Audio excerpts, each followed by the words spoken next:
सोमवार की प्रदोष पड़ती है तो शंकर भगवान कैलाश पर निवास करते हैं। मंगलवार की प्रदोष पड़ती है तो शिव काशी में निवास करते हैं। बुधवार की प्रदोष पड़ती है तो शिव रजत भवन में निवास करते हैं। गुरुवार की प्रदोष पड़ती है तो शिव गंगा के स्थल पर निवास करते हैं। शुक्रवार की अगर प्रदोष पड़ती है तो शिव नीलकंठ पर विराजमान होते हैं। शनिवार की अगर प्रदोष पड़ती है तो शिव शमी के वृक्ष के नीचे रहते हैं। और रविवार की जब प्रदोष पड़ती है तो शिव बेलपत्र के पेड़ के नीचे निवास करते हैं। तो प्रदोष व्रत का नियम जो आप ले रहे हैं, प्रदोष व्रत को जो आप श्रवण कर रहे हैं उसको जरा ध्यान से सुनिएगा। सबसे पहले स्नान ब्रह्म मुहूर्त का, सुबह का, उसके बाद में फिर आसन पर बैठकर भगवान की भक्ति को धारण करना, शंकर का अनुमोदन करना, शिव भक्ति में डूबे रहना, शंकर का स्मरण करना, शंकर के नाम का स्मरण करते रहना। ये प्रदोष का मूल तत्व। महाराज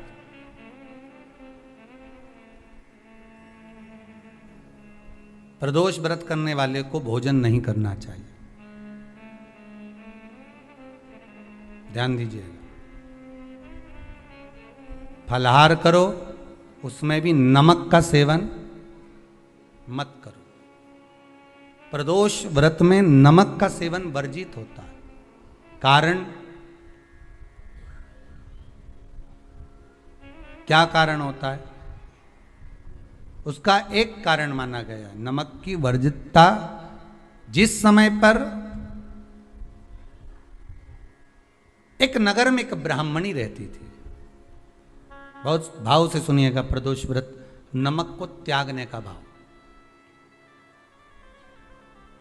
प्रदोष व्रत की किताब में भी मिल जाएगा आपको, आप पढ़ेंगे तो सुना होगा आपने। एक ब्राह्मणी रहती थी एक नगर में, उसका पति नहीं था।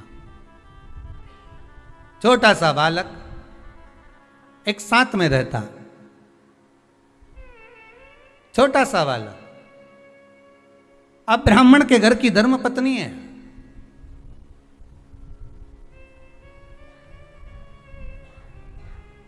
ब्राह्मण कर्मकांड करने वाला, पूजन करने वाला, पाठ करने वाला, अनुष्ठान करने वाला, पूजन करने वाला, मंत्र जाप करने वाला, भगवत भक्ति में डूबने वाला। ब्राह्मण तो चले गया, ब्राह्मणी बच्चे के साथ रह रही। क्या करे वो? अकेली निवास कर रही,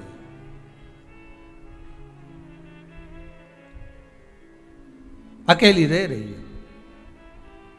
और ब्राह्मणी बच्चे के साथ भ्रमण करती रहती, घूमती।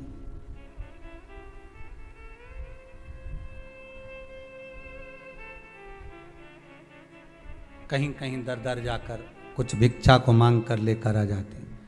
और भिक्षा लाने के बाद में उस भिक्षा को जब लेकर आती तो अपने बच्चे को भी खिलाती और स्वयं भी उसका पान करती।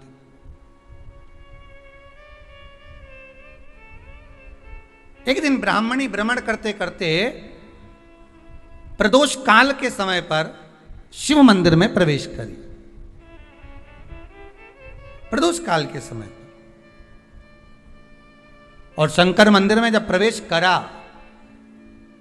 प्रदोष काल किसको कहते हैं? सूर्य अस्त हो रहा हो, रात्रि प्रवेश कर रही हो, दोनों का जब मिलन हो रहा हो वो प्रदोष काल कहलाता है। दोनों का जब मिलन हो रहा,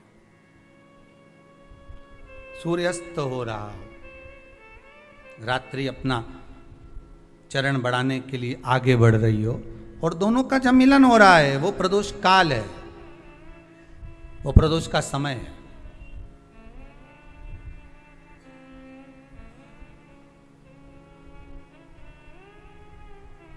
ब्राह्मणी मंदिर में प्रवेश कर रही। जब ब्राह्मणी मंदिर में प्रवेश करी, मंदिर के अंदर पहुंची, प्रदोष काल का समय था, प्रदोष का समय चल रहा था। और प्रदोष काल के उस समय में, प्रदोष काल के उस समय में जब ब्राह्मणी ने देखा कि कोई भगवान की भक्ति में लगा हुआ है, भगवान के रस तत्व में डूबा हुआ है, आज ब्राह्मणी के पास में कुछ पदार्थ नहीं है, अपने बच्चे का पेट भरने के लिए कोई सामग्री नहीं है, और कुछ आस लेके वो प्रवेश करिए, कुछ आस लेकर वो अंदर प्रवेश कर जाती है।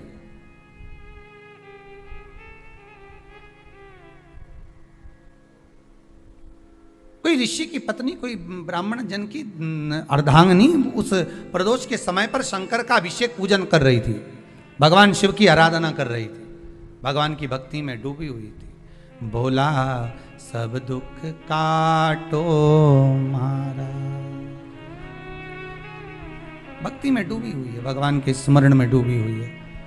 भोला सब दुख काटो मारा, शिव शंकर जपो तेरी माला, भोले बाबा जपो तेरी माला, भोला सब दुख काटो मारा।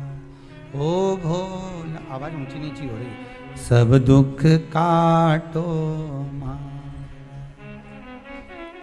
वैश्य है मंगल मंगलकारी, वैश्य है मंगल मंगलकारी। अब ठीक है। अवधूत रूप तुम्हारा, अवधूत रूप निराला, भोला सब दुख काटो, शंभो सब दुख काटो। शीश पे गंगा मस्तक पे चंदा, शीश पे गंगा मस्तक पे चंदा, अवधूत रूप निराला, अवधूत रूप निराला, भोला सब दुख काटो। शिव शंकर जपूं तेरी माला, भोले बाबा जपूं तेरी माला, भोला सब दुख काटो। शंकर सब दुख। कोई ब्राह्मण की पत्नी, कोई ऋषि की पत्नी, कोई साधु सन्यासी तपस्वी साधक की अर्धांगिनी शिव की आराधना में डूबी हुई थी, शंकर की आराधना कर रही थी। जब भगवान शिव की आराधना में डूबी हुई है, आराधना कर रही है, ये कुछ पाने के लिए चली गई, ये कुछ पाने के लिए गई और इसके मन में आया कि मैं कुछ, मुझे भोजन का कोई पदार्थ मिल जावे, मुझे कुछ भोजन मिल जावे, और जब मुझे भोजन मिल जाएगा तब मैं जो पाऊंगी अपने बच्चे को भी पाऊंगी। पर जिस मंदिर में वो प्रवेश करी थी, जहाँ पर नारी पूजन कर रही थी शंकर की प्रदोष काल में, वहाँ पर पड़ी हुई कुछ वस्तु को इस ब्राह्मणी ने मांग लिया।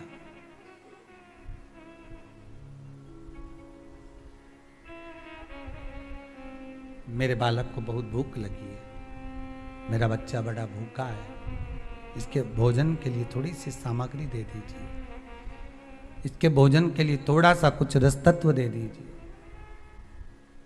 उसने उठाया थोड़ा सा पदार्थ, कुछ जो उसके पास में था वो दिया।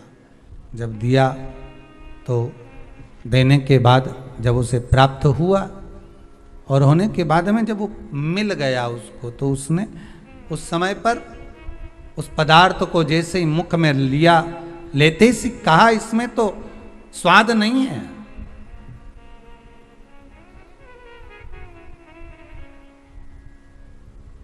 इसमें स्वाद नहीं है।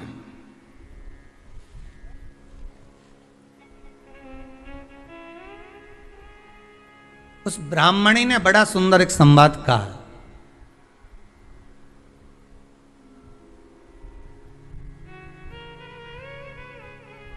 घर का जो बड़ा होता है ना, घर का जो बड़े होता है, घर का बुजुर्ग जो होता है, घर का जो प्रथम स्थल प्राप्त करने वाला, मेन कुर्सी पर, अच्छी जगह पर जो बैठने वाला होता है ना, ब्राह्मणी कहती है वो कभी किसी वस्तु में ऐब नहीं देखता, मिनक नहीं निकालता। जब समाज के अन्नकूट होते हैं, समाज के जब अन्नकूट होते हैं महाराज, समाज के जब अन्नकूट होते हैं, बड़े बड़ी समाजों में जब कार्तिक महीने में अन्नकूट महोत्सव होते हैं, बहुत सारा प्रसाद बनता है। जो बुजुर्ग होते हैं ना, बड़े समझदार लोग होते हैं ना, तो अन्नकूट की जब प्रसाद खाने बैठते हैं ना, उसमें नमक नहीं भी होता ना तो नहीं बोलते कि इसमें नमक नहीं है। पर जो हमने डोनेशन दिया है, जब तुम आए थे समाज वाले तो हमने 1000 का लिफाफा दिया, 500 का लिफाफा दिया, 2000 का लिफाफा दिया, और भोजन ऐसा बनवाया। एक व्यक्ति वो जो खाकर चुपचाप चले गया, और एक व्यक्ति वो जिसने प्रसाद पर उंगली उठाई।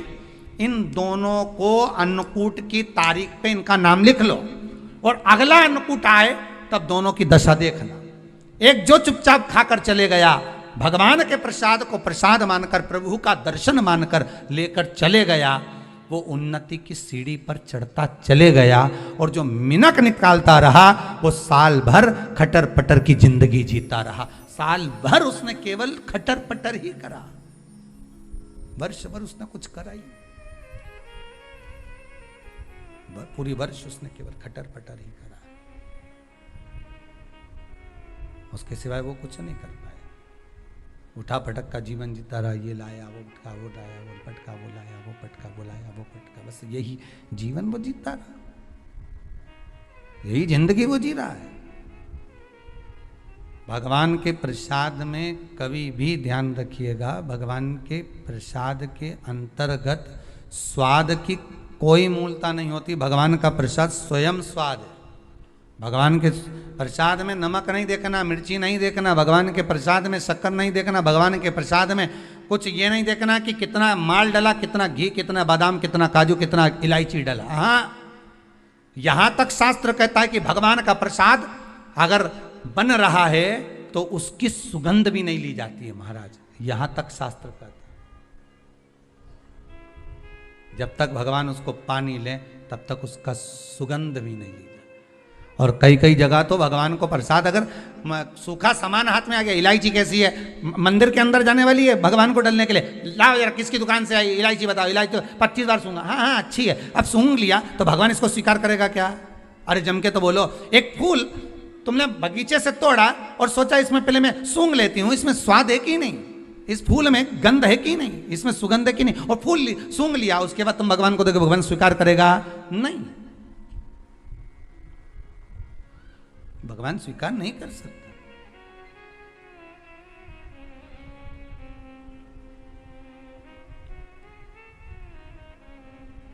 धनिया पाउडर आया सब्जी में डालने के लिए, कैसी गंध है, सूंघ लिया, वो तुम डाल दिया, वो उसका कोई स्वाद नहीं है, उसका कोई महत्व नहीं, भगवान उसको स्वीकार नहीं कर सकता, भगवान उसको स्वीकारेगा नहीं।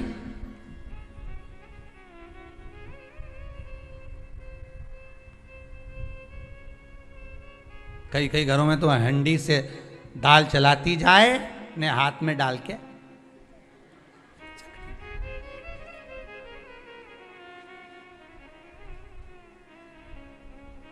ब्राह्मणी ने जैसी मुख में लिया थूक दिया। ये श्रेष्ठ नहीं है।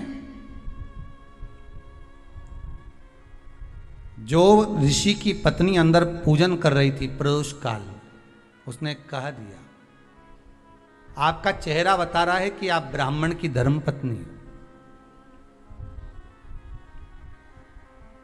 पर आज आप दर दर जाकर अगर भिक्षा मांग रही हो, दर दर जाकर अगर भीख मांग रही हो, दर दर जाकर भिक्षा को मांग रही हो, तो इसमें आपके पति का दोष नहीं है, दोष आपका है, क्योंकि आप भगवान के प्रसाद में भी जो स्वाद देखी थी ना, ये आपका एक जन्म का नहीं है, ये ना जाने कितने जन्म का है। ब्राह्मणी के मस्तिष्क में बैठ गया, ब्राह्मणी के उस वो कहा ना, वो बक्कल में नहीं अक्कल में बैठ गया कि ये स्वाद नहीं देखना, इसलिए प्रदोष व्रत के अंतर्गत ब्राह्मणी ने उस दिन से विचार कर लिया कि जैसे आप पूजन कर रही हो, जैसे आप अर्चना कर रही हो, जैसे आप आराधना कर रही हो, ऐसी आराधना, ऐसी पूजन, ऐसी भक्ति मैं भी करूंगी, ऐसी आराधना मैं भी करूंगी।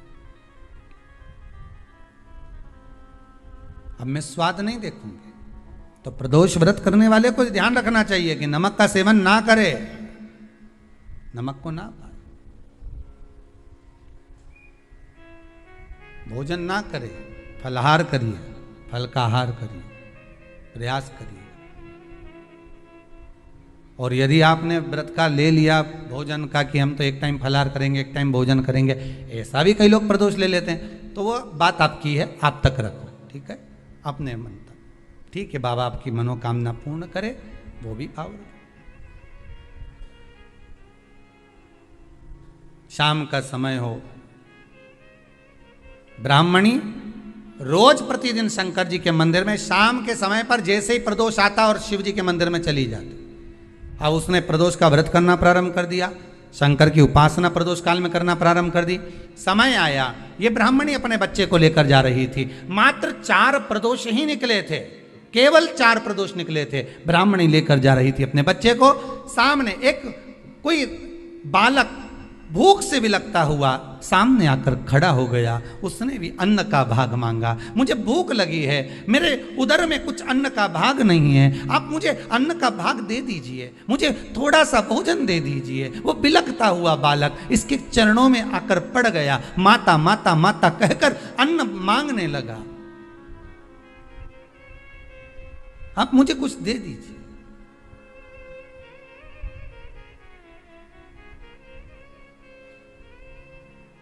माता जो प्रसाद लेकर आ रही थी, वही प्रसाद इस बालक को दिया। आपका पिता कौन है? ध्यान नहीं। माता कौन है? ध्यान नहीं। घर ले गई ब्राह्मणी उस बालक को, पाल पोस कर दोनों बच्चों को बड़ा करा। बच्चा जब बड़ा हुआ, बड़ा होने पर विदर्भ राज के राज्य का युवराज था ये। इसके राज्य पर आक्रमण कर कर इसके माता पिता को मार दिया गया था और उपद्रवियों ने उस पर कब्जा कर लिया था। जब ये बड़ा हुआ, इसको मालूम नहीं कि मैं विदर्भ राज का बेटा हूं, बस ये तो चाह रहा था जाते जाते जाते जाते विदर्भ राज में प्रवेश कर कर इसने जो देखा, अपने कुछ मित्रों को एकत्रित कर कर राज्य पर आक्रमण कर दिया। आक्रमण करा, विधर्मियों को भगा दिया, खुद राजा बनकर बैठ गया। जब ये बालक राजा बनकर बैठा तो ब्राह्मणी का जो पुत्र था उसको मंत्री बना लिया। पर इसको समझ नहीं आया, मेरा इतना बड़ा राज्य सब चले गया था, मुझे ये तक नहीं मालूम था कि मैं एक युवराज हूं, मैं एक नगर का राजा का पुत्र हूं, मुझे कुछ भी नहीं मालूम था। फिर आखिर मुझे ये सब कुछ वापस कैसे प्राप्त हो गया, ये समझ में नहीं आया कि इतना वैभव, इतना धन, इतनी दौलत, इतनी संपदा मुझे कैसे मिल गई, कारण क्या है, उसके पाने का मुझे क्या कैसे मिला है, ये कैसे प्राप्त हुआ है।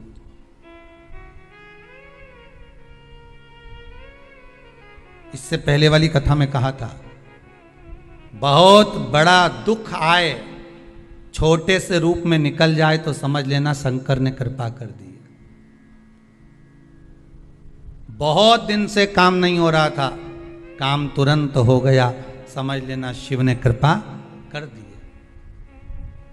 कुबेरेश्वर धाम आप आए और बाबा ने आपको बुलाया, मान लो आप आए और बाबा ने आपको बुलाया, और कुबेरेश्वर धाम से जाने के बाद, क्योंकि इस भूमि का तो नियम है, आप जहां बैठकर कथा सुन रहे हो, आस्था चैनल के माध्यम से, आप फेसबुक यूट्यूब के माध्यम से कथा श्रवण कर रहे हैं, सिंगल परिवार कथा करवा रहा, बड़े भाव से आप श्रवण कर रहे हैं कथा को। मेरा निवेदन है, जिस भाव से सुने, आप निवेदन कर कर सुने कि बाबा कुबेर भंडारी, मेरे 3 महीने के अंदर मेरी मनोकामना पूर्ण कर देना, मेरी ये कामना है, आप पूर्ण करना। तो बाबा क्यों ना करेगा, आप दिल से उसको पुकारो तो।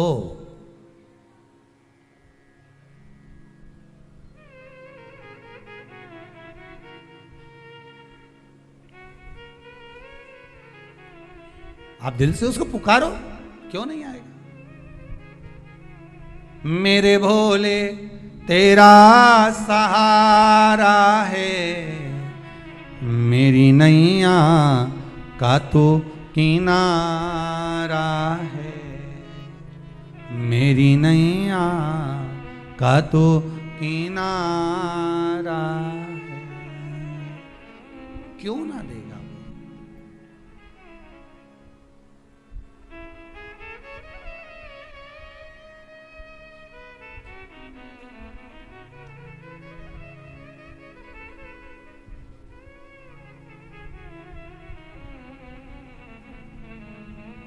महाराज, एकादशी की मृत्यु, द्वादशी को दाग, ध्यान दीजिएगा, त्रयोदशी की खारी, जो ये राख जो समेटी जाती है, कोई समेटने जाए ना जाए, तीसरा त्रयोदशी पर अगर पड़ भी गया तो महाराज उसकी राख समेटने की जरूरत नहीं पड़ती, शंकर उसकी भस्म अपने तन पर अपने आप रपट लेता है, अपने आप। त्रयोदशी मतलब प्रदोष, प्रदोष के दिन भगवान शिव उस भस्म को अपने तन पर धारण कर लेता है, जो मिल जाए शमशान में बस शिव उसको अपने तन पर, अपने शरीर पर धारण कर रहा है शिव।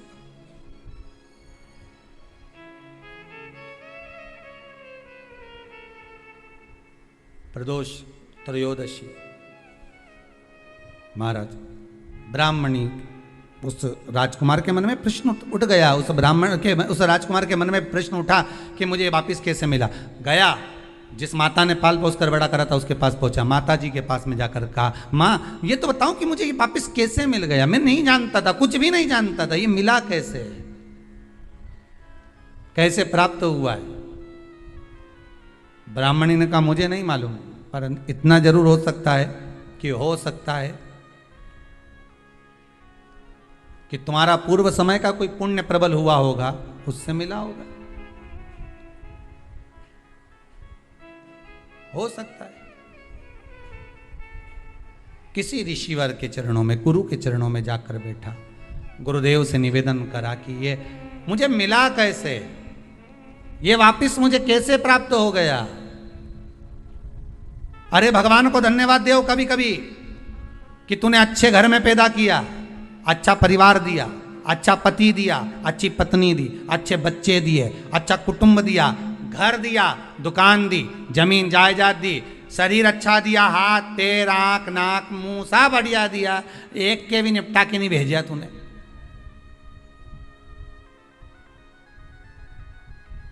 मान लो एक आध निपटा के भेज देता तो क्या झगड़ा करने ऊपर जाते? एक ही कान देता और एक गायब कर देता तो यहां से चिपका देता तो क्या कर लेते? हाथ एक देता और एक गायब कर देता तो क्या झगड़ा करने जाते ऊपर कि मुझे ऐसा शरीर दिया? नहीं, भगवान को धन्यवाद देना कि मुझे अच्छे घर में पैदा करा, कटोरा लेके वहां चौराहे पे नहीं बिठाया, तूने अच्छा घर दिया, 2 समय की रोटी दे रहा है, खूब जोरदार शरीर दिया, भजन करने का मुहूर्त दिया, और बचा कुचा था तो ये सियोर वाला महाराज दे दिया, कथा सुनाने वाला। भगवान से प्रार्थना करना, धन्यवाद देना, गजब कराते ने भगवान, बहुत कृपा कर। आधा समय हमारा सोने में निकलता था, अब जब से तूने कृपा कर दी, भाई लोग कहते हैं, कई लोग कहते हैं कि सियोर वाला महाराज बावला है, कहते हैं तो पगला है, बावला है।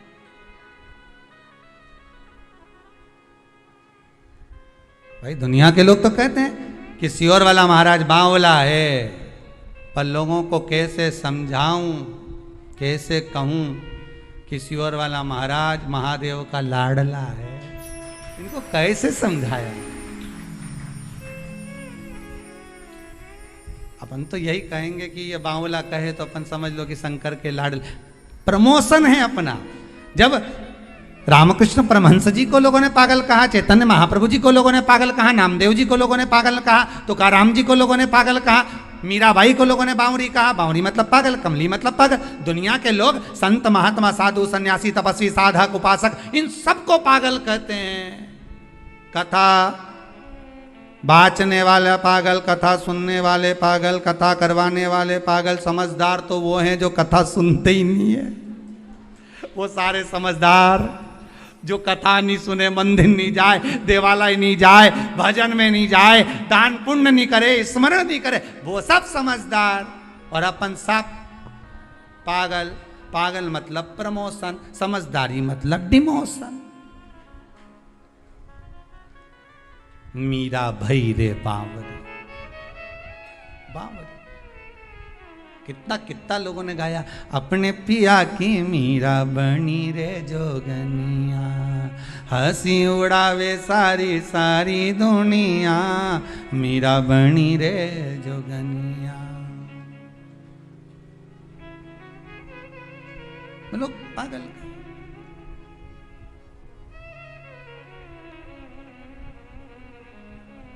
गांव का लोग मने बावरी बतावे, संगरी सहेलियां जी उंगली उठावे, हंसी उड़ावे सारी सारी दुनिया, हंसी उड़ावे सारी सारी दुनिया, मीरा बनी रे जोगनिया, अपने पिया की मीरा बनी रे जोगनिया। लोग बावरी कहे, पागल कहे, मूर्ख कहे, जो कहना कहे, जो कहना कहे, वो बावरा कहते हैं। हो सकता है हम महादेव के लाडले हो रहे हो। दुनिया हंसी उड़ाए, ताने दे, तुम तो बढ़िया जोरदार चोटी करके खूब नाचो, अलमस्त भगवान का भजन करो। भाई इस्कॉन मंदिर में जाकर देखना, हरे राम राम राम हरे हरे, हरे कृष्ण कृष्ण कृष्ण हरे कृष्णा, हरे कृष्णा कृष्णा कृष्णा हरे हरे, हरे राम राम राम। खूब ऊंचा कर रहे, नाच रहे, भजन कर रहे। दुनिया के लोग उनकी मोबाइल में मूवी बना रहे कि बताओ कैसे नाच रहे, पर इनको कौन समझाए। अरे मीराबाई से भी राणा ने कहा, एक जगह बैठ के क्यों नहीं भजन गाती, बार बार खड़ी हो जाके नाचने लगती है। एक जगह बैठकर भजन क्यों नहीं गाती, फिर नाचने लगती है, बार बार नाचती है।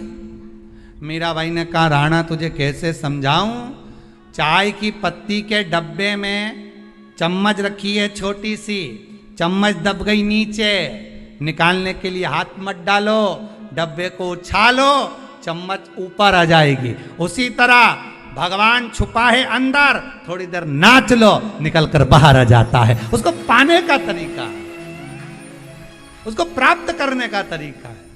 पर लोग कहें ये पागल, ये बावरी, कहे तो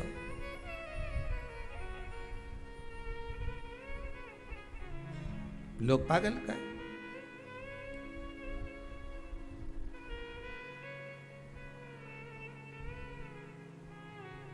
देखो साधारण भाषा में हरियाणी में कहते ना, नी में कमली होली, नी में कमली होली, रूप सलोना देख श्याम का, रूप सलोना देख श्याम का, सुध बुद्ध मेरी खोली, नी में कमली होली, नी में कमली होली, नी में कमली होली, नी में कमली होली। सुध नहीं है, विचार नहीं है, भाव, बस हृदय चित्त मन परमात्मा में रमा हुआ है, लगा हुआ है, उस चित्त को लगा कर रखा। शाम का समय मालूम नहीं कहां से प्राप्त हो गया। भगवान को धन्यवाद दो, तूने दिया, खूब दिया, तेरी कृपा है जो आज बैठकर मैं भगवान की कथा सुन रही हूं, भगवत भजन कर, ये तेरी कृपा है। और भगवान ने कृपा करी। फिर दिन भर का जो समय निकला,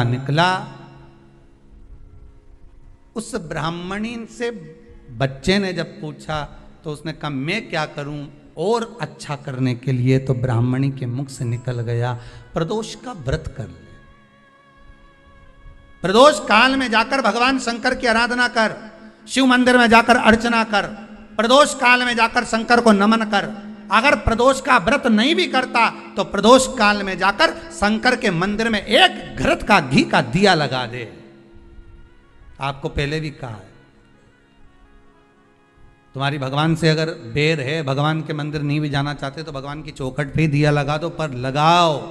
शाम के समय पर प्रदोष काल में बेलपत्री के पेड़ के नीचे, चाहे शंकर के मंदिर के दरवाजे पर या शिव मंदिर में, अगर आप प्रदोष के दिन दिया लगाते हो, सोमवार के दिन दिया लगाते हो, तो ऐसा कोई व्यक्ति नहीं जिसको मेरे देव अधिदेव महादेव मेरा विश्वनाथ भंडार नहीं भरता हो। खाली नहीं छोड़ेगा, दे देगा, भंडार भर देगा। कमी तो नहीं रख सकता, ये पक्का। पर तुम करना ही नहीं चाह, 2-4 सोमवार करो और उसके बाद के तो महाराज जी हमने तो करा था, हमको तो मिला ही नहीं। 2-1 प्रदोष करा तुमने, अरे 1 साल करो, सारे दर बदर भी तो अपन ठोकर खा कर आए, इतना साल निकाला अपन ने, और 6 महीना 3 महीना 4 महीना भगवान से निवेदन तो करो, दिल से कहो तो सरी, नी भंडार भरे तो बात दूसरी। एक बार बोलो तो, पर जगत के लोगों के सामने जाकर मत कहना, कहना तो देव अधिदेव महादेव से कहना। अब वो राजकुमार ने फिर व्रत करा, और व्रत करा तो उसका फल ये हुआ कि एक गंधर्वों की कन्या अंशुमति इस राजकुमार को देखकर लोभित हो गई। पिताजी ने समझाया, विवाह मत कर बेटी, अपन गंधर्व लोक में निवास करने वाले और देवलोक में रहने वाले से तू विवाह कर रही है, कहां जाएगी? देवलोक में रहने वाले इस मृत्यु लोक में निवास करने वाले से विवाह कर रही। नहीं पिताजी, मैं गंधर्व लोक छोड़ दूंगी, देवलोक छोड़ दूंगी, पर मैं विवाह उसी से करूं। पिताजी ने कहा, जो तेरा भाग्य। विवाह हो गया, राजकुमारी भी आ गई।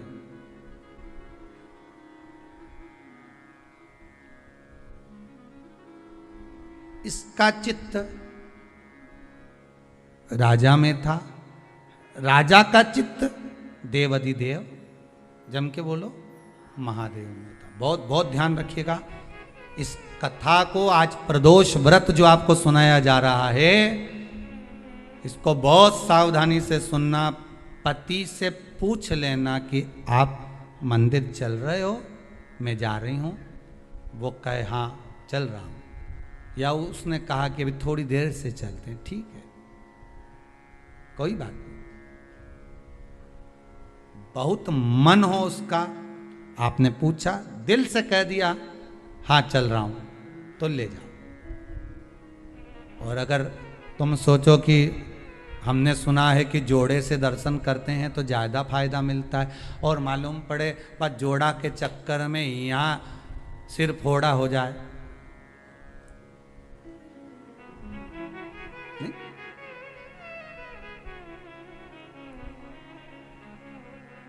हो सकता है जोड़े के चक्कर में सिर फोड़ा हो जाए। नहीं जाना ना, मैंने एक बार मना कर दिया, कैसे नहीं जाओगे, चलो मेरे साथ। लड़ाई झगड़ा करके ले गई, मंदिर में पहुंच भी गई। इसका मन महादेव में, किसका मन लगेगा?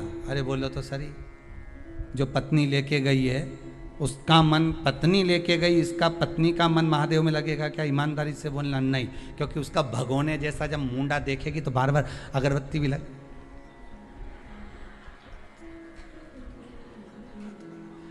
प्रेम से पल्लू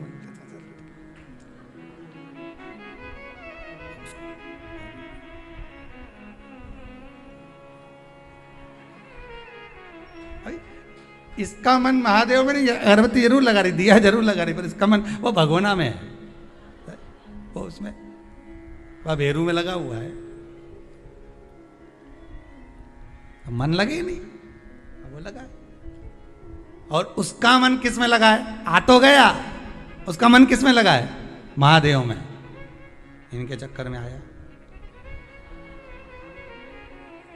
इसका उसमें, उसका इसमें लगा है।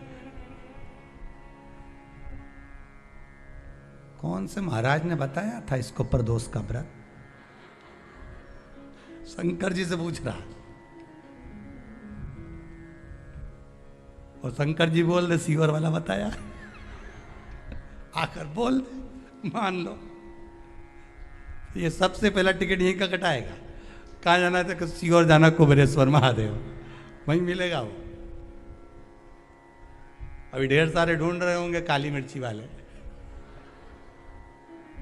महाराज। अब रे का, अरे भाई शंकर की उपासना करो, भगवत भजन का रस तत्व ग्रहण करो, जीवन में उतारो शंकर की चरित्र को, शिव महापुराण के उस पावन चरित्र। इसका चित्त देवादिदेव महादेव में लग गया, मन हो। अब यहां ये अंशुमति शिव जी को रिझाने में इसका तत्व नहीं, इसका तत्व है पति को रिझाने में, और पति का तत्व है शंकर को रिझाने में।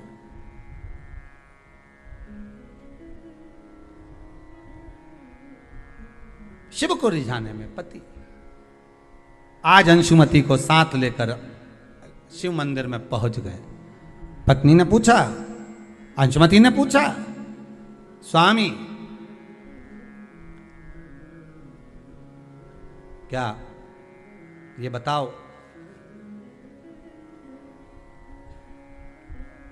शंकर को प्रदोष काल में पूजने के लिए आप आए हो, ये शाम का समय तो भ्रमण का होता है, आप हमें कहीं और भ्रमण करने लेकर जाते तो आनंद की अनुभूति होती, पर प्रदोष काल में आप तो शिव मंदिर में लेकर आ गए हमको। इसका मन इसमें है, इसका मन इसमें। बहुत ध्यान देना कथा पर। जिसका मन जहां लगा हो उसको वहीं छोड़ दो जी। आपका मन शंकर में लगा है तो शंकर में लगा कर रखो, उनका मन घर में लगा है तो उनको घर में ही लगा के रखो, ठीक है। आपका मन शिव में नहीं है ना, क्यों? उसका कारण है, हम इसको अगर वहाँ से निकालेंगे, इसका मन तो उसमें लगा हुआ है, और उधर से निकाल कर अगर हम इधर जोड़ेंगे तो इसको जोड़ तो देंगे, पर ये मन से जो कछोटेगा, मन से भगवान का नहीं हो पाएगा। परमात्मा, गुरु और माता पिता ये एक ही बात कहते हैं कि भले तुम 2 क्षण के लिए मिलो, पर दिल से मिलो, हृदय से मिलो, मन से मिलो। 2 क्षण के लिए आओ भले, पर दिल से आइए, मन से आइए।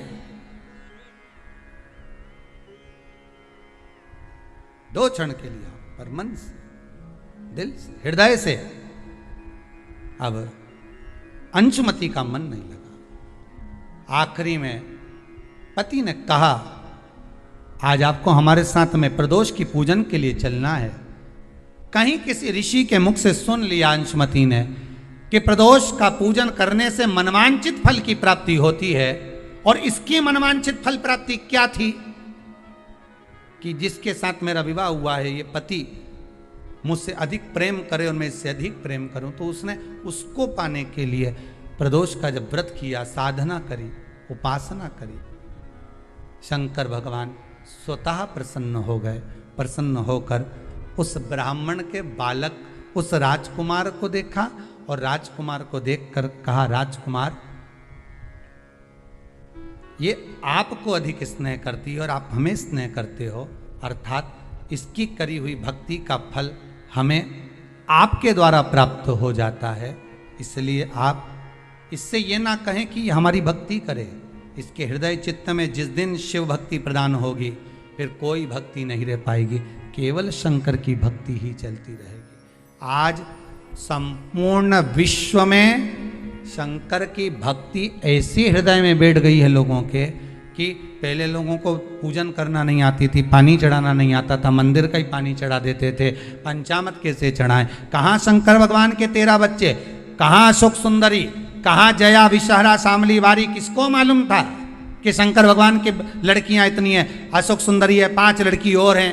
किसको मालूम था कि गंगा जी के यहाँ से कार्तिकेय का जन्म हुआ, प्रागट्य हुआ? ये सब लोगों को अब धीरे धीरे धीरे धीरे जो शिव महापुराण के माध्यम से मालूम होता गया, पढ़ता गया, पढ़ता गया, पढ़ता गया, उसका फल आज ये हो गया कि लोग मंदिर में जब पूजन करते हैं तो अपनी गलती को छाट कर अलग कर कर श्रेष्ठ पूजन करते हैं, तो भगवान श्रेष्ठ फल प्रदान करता है। यह भक्ति का बल बढ़ गया, भक्ति का बल बढ़ा है।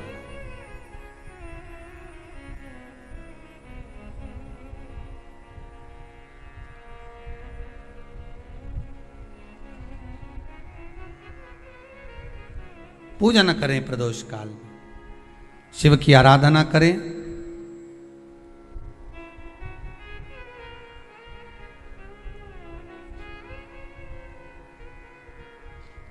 आगे वर्णन आया, प्रदोष व्रत करने वाले को प्रदोष के दिन प्रयास करना चाहिए कि रात्रि के समय पर आधा घंटा, 10 मिनट, 20 मिनट जागरण करे। जागरण मतलब थोड़ा भगवान का भजन कर ले।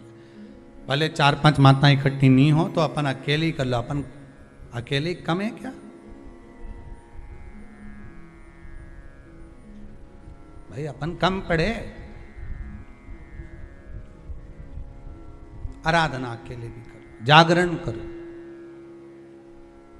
जब आपकी 11 प्रदोष हो जाए, 26 प्रदोष हो जाए, तब उद्यापन करो। उद्यापन 2 ब्राह्मणों को जोड़े से बुलाओ, ब्राह्मणों को जोड़े से बुलाकर उनके चरणों की पूजन कर कर, आराधना कर कर, सुंदर मंडप तैयार कर कर भगवान का, उसमें सुंदर रंगोली डालकर, मंडल बनवाकर पूजन करो शंकर भगवान की प्रदोष का। एक दिन पहले गणेश की आराधना करो, पूजन करो, और प्रदोष वाले दिन जो मंडल बनाए हैं पूजन अर्चना करने के लिए, जो स्थान दिया है उसकी आराधना करो। खीर की आहुतियां दीजिए 108 बार। जो ब्राह्मण आए उनके माध्यम से मंत्रों द्वारा पूजन कराकर खीर की आहुतियां दीजिए शिव नाम महाराज। फिर ब्राह्मणों को जोड़े से भोजन कराकर, चरणों को नमन कर कर, दक्षिणा प्रदान कर कर, निवेदन कर कर ब्राह्मणों से कहें, हे ब्राह्मण देवता, आप हमें आशीर्वाद प्रदान करें कि जिस प्रदोष का हमने व्रत किया है उस व्रत का पुण्य फल हमें प्राप्त हो। ऐसा ब्राह्मण चरण को नमन कर कर, प्रणाम कर कर उनसे अपने मस्तक पर अक्षत छुड़वाएं। फिर नमन कर कर, भोजन कराकर विदा करें। शाम को भगवान का जागरण करें। ऐसे प्रदोष व्रत का उद्यापन कर अपने जीवन को सार्थक बनाएं। ऐसा सुंदर प्रदोष व्रत का व्याख्यान वर्णन स्कंद पुराण में करा गया। वही स्कंद पुराण का प्रदोष व्रत का वर्णन आपको शिव महापुराण के इस सुंदर संवाद में किया गया। प्रदोष व्रत के अंदर लिखा हुआ है, व्रत करने वाले को ब्रह्म मुहूर्त में प्रातः के समय में स्नान करना चाहिए। जिसके यहाँ किताब होगी पढ़ लेना, ठीक है? स्नान करना चाहिए। फिर स्नान के बाद फिर कहा, फिर भगवान का उपासना करो, कुशा का आसन लगाओ, बैठो। कुशा जानते हो सब लोग? जितने लोग आस्था चैनल पर कथा सुन रहे, कुशा जानते हो कि नहीं जानते? डाब, कुशा, कुशा का आसन।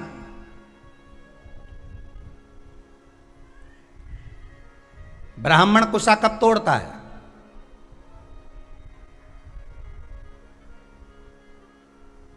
ये कुशा कब तोड़ी जाती है? केवल अमावस्या को, केवल अमावस्या। अन्य अमावस्या पर तोड़ेगा तो 1 महीने तक चलेगा।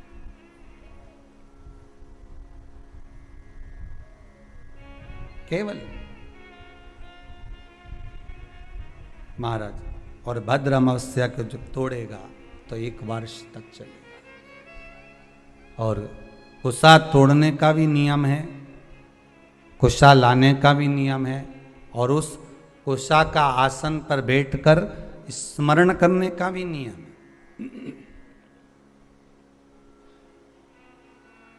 कुशा का आसन पर बैठने का भी नियम है। ये जो बाजार में जो कुसा के आसन मिलते हैं, आप अगर बोलकर बनवाएंगे कि हमको बिल्कुल ओरिजिनल कुसा का आसन चाहिए, हमको असली कुसा का आसन चाहिए, तो आपको प्राप्त होगा। जिनके चेहरे पर आंखों के नीचे कालापन हो जाता है, कुसा का आसन वहां भी काम आता है। कि आप थोड़ी देर, आधा घंटा, 20 मिनट, 25 मिनट जब भगवान की सेवा कर रहे हो, कुसा के आसन पर बैठ जाइए। आपको किसी क्रीम की जरूरत नहीं पड़ेगी, किसी आपको पाउडर की जरूरत नहीं पड़ेगी। आप कुसा के आसन पर बैठकर भगवान का भजन करो। जितनी देर बैठ सकते हो उतनी देर कुसा के आसन पर बैठो। 4 दिन, 8 दिन, 15 दिन कर कर देखना, आंखों के नीचे से कालापन समाप्त हो जाएगा। कुसा के आसन में वो तेज बल होता है कि नेत्र की ज्योति भी बढ़ा देता है। कुसा के आसन में वो बल होता है कि आदमी के नेत्रों पर जो चश्मा चढ़ा होता है वो तक समाप्त हो जाता है। पर लोगों ने कुसा का आसन हटा हटा कर आज के जमाने में नया नया ये सब मार्केट में जोरदार जोरदार आसन आए, टंगा रे, कपड़े का आसन मिल रहा है, ऊन का आसन मिल रहा है, इसका आसन मिल रहा है, तो लोग लो, मना नहीं है, पर आसन पर भी तुम कुसा का आसन लगाओ। पर कुसा के आसन पर बैठकर जो तुम अनुष्ठान करोगे, कुसा के आसन पर बैठकर जो तुम भगवान चर्चा करोगे, उसका एक बल बढ़ता है। कुसा के आसन, कुसा क्या है? जब माता जानकी जी पृथ्वी में समा रही थी, भूमि में जा रही थी, राम जी ने रोकना चाहा, रुको जानकी, रुको सीते, सीते सीते करते करते राम जी भागे, सीता को पकड़ने वाले थे। माता सीता पृथ्वी में जाने लगी, केवल उनके केश जानकी जी के थोड़े से हाथ में आ गए। बस वही केस ही कुशा है, वही केस ही कुशा है।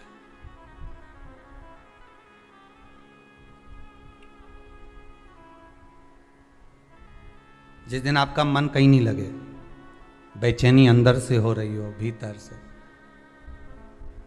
हम तो ज्यादा समय तो आपसे नहीं कहेंगे क्योंकि आप इतनी देर बैठोगे भी नहीं, सीधी सीधी बात है। हम कह भी दें कि तुम 1-2 घंटा बैठ जाओ तो नहीं बैठ सकते, तो हम तो इतना कहेंगे कि अगर आपके हृदय में बेचैनी ज़्यादा हो, मन ना लग रहा हो, आज ऐसा लग रहा है कि मुझे कुछ भी अच्छा नहीं लग रहा, आज आपको ऐसा महसूस हो रहा है कि कुछ बुरा होने वाला है, आज आपको ऐसा महसूस हो रहा है कि मेरा कोई अंग फड़क रहा है जिसके कारणवश मुझे कुछ कष्ट हो सकता है,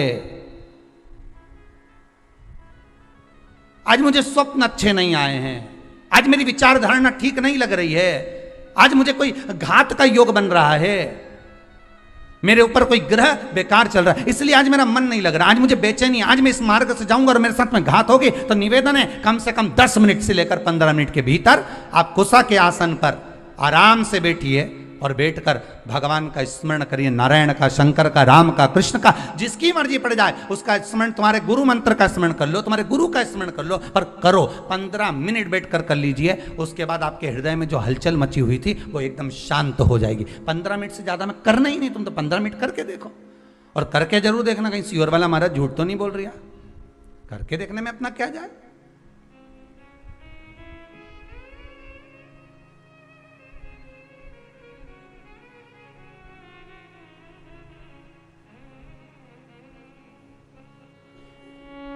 कर देखो, 15 मिनट बैठ जाए। जब हृदय हलचल हो जाए, हृदय में कहीं मन चित्त वृत्ति सब डामाडोल हो रही हो, लग रहा हो कि आज कुछ बुरा होने वाला है, बैठ जाओ कुसा के आसन पर, बैठ जाइए।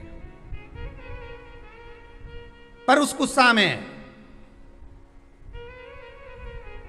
वस्त्र नहीं होना चाहिए। वस्त्र से मतलब जान लीजिएगा, बहुत अच्छे से कहेंगे, कुसा का जो आसन होता है उस आसन में चारों तरफ लाल कलर की लोग पट्टी लगा देते हैं, बहुत ध्यान दीजिएगा। आसन कुसा का अगर है तो उसमें जो नायलॉन प्लास्टिक की बद्दी से उसको सिल सिल के बनाते हैं, ये भी हमारे इसमें नहीं है। हम केवल कुसा के आसन की बात करते हैं, और कुसा का आसन अगर बना सकती है तो केवल घर की नारी ही बना सकती है। घर की नारी कैसे बनाएगी? उसको धागे से सिलती जाएगी, धागे से सिलेगी, आसन तैयार कर लेगी, और उसमें कोई प्लास्टिक नहीं होगा, उसमें कोई पॉलीथीन नहीं लगी होगी, उसमें कोई पन्नी नहीं लगी होगी, केवल उसमें धागा लगा हुआ होगा, धागा, और उसमें कोई किनारी नहीं। जब तक चले चले फिर उसको सिल लीजिए। पर आसन कुसा का हो जो केवल आपकी भक्ति के लिए हो, उसको थोड़ी देर बाद आप उठा के रख दो, बैठे हो जब तक बैठो, उसके बाद उठा दो, उसको लपेट कर रख दीजिए। और होता है कहीं कहीं आपने दर्शन करा होगा, बिना किन्नौर का भी आसन आता है। आप लोगों को तो ज़्यादा मालूम होगा क्योंकि आप लोग मार्केट ज़्यादा घूमते रहते हो, तो बड़े बड़े मॉलों में जाते रहते हो, तो आप लोगों को तो ज़्यादा मालूम होगा कि कुसा का जो आसन होता है, उस कुसा के आसन की महत्वता को अगर व्यक्ति जानता है तो वो कुसा के आसन पर बैठकर भगवत भजन करेगा। कई लोग पूछते हैं महाराज जी शंकर जी का भजन करना है तो कौन से आसन पर बैठना है, देवी जी का भजन करना है तो कौन से आसन पर बैठना है, लक्ष्मी जी को प्राप्त करना है तो कौन से आसन पर बैठना है, माला कौन सी जपना है, शंकर जी को जपना है तो कौन सी माला से जपना है, भगवान नारायण को जपना है तो कौन सी माला से जपना है, लक्ष्मी जी को जपना है तो कौन सी माला से जपना है। तो सीधा सीधा यहाँ तो शास्त्र में तो लिख दिया उन्होंने कि लाल कलर का आसन पे देवी जी की आराधना होती है, काले कलर के आसन पर शंकर की आराधना होती है, नारायण की आराधना कुसा के आसन पर होती है, तुलसी की माला से भगवान राम कृष्ण हरि का दर्शन आप स्मरण कर सकते हो, रुद्राक्ष की माला से शंकर और पार्वती का स्मरण कर सकते हो, कमल गट्टे की माला से आप लक्ष्मी का स्मरण कर सकते हो, हल्दी की माला से आप सरस्वती का स्मरण कर सकते हो। ये तो सब शास्त्रों में लिख दिया कि आप इस माला से इसको जप सकते हो, आप इसको प्राप्त कर सकते हो। पर अगर हमारे पास में कुछ भी नहीं है, कोई काला आसन नहीं, कोई लाल आसन नहीं, कोई ये आसन नहीं, तो आप कुसा का आसन, मात्र कुसा का आसन बिछा लीजिए, बहुत बस परमात्मा प्राप्त कर लेगा। जिस देवता को भाग दोगे, देवी को, देवता को, शंकर को, नारायण को, राम को, कृष्ण को, जिस देवता को आप भाग दे रहे हो उसको प्राप्त हो जाए। उद्यापन करते हो किसी व्रत का? बोलो हर हर महादेव। उद्यापन करते हो व्रत का? संकट सोमवार का व्रत करते हो तो उद्यापन करते हो, 16 सोमवार का व्रत करते हो तो उद्यापन करते हो। कोई भी व्रत आपने करा, संतोषी माता का करा, एकादशी का करा, प्रदोष का करा, तो उद्यापन करते हो। उद्यापन का मतलब क्या होता है?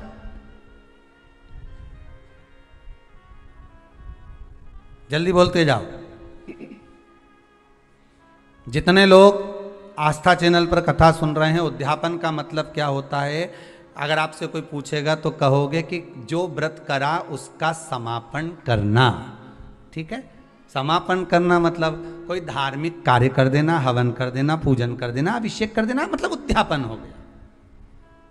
अभी सावन के महीने में लोगों ने अभिषेक करा तो उद्यापन करा होगा कि हमने इतने 1 महीने तक भगवान शंकर का अभिषेक करा, हमें उद्यापन करना, हवन करवा दिया, पूजन करवा दिया, हो गया उद्यापन। उद्यापन का मतलब क्या होता है?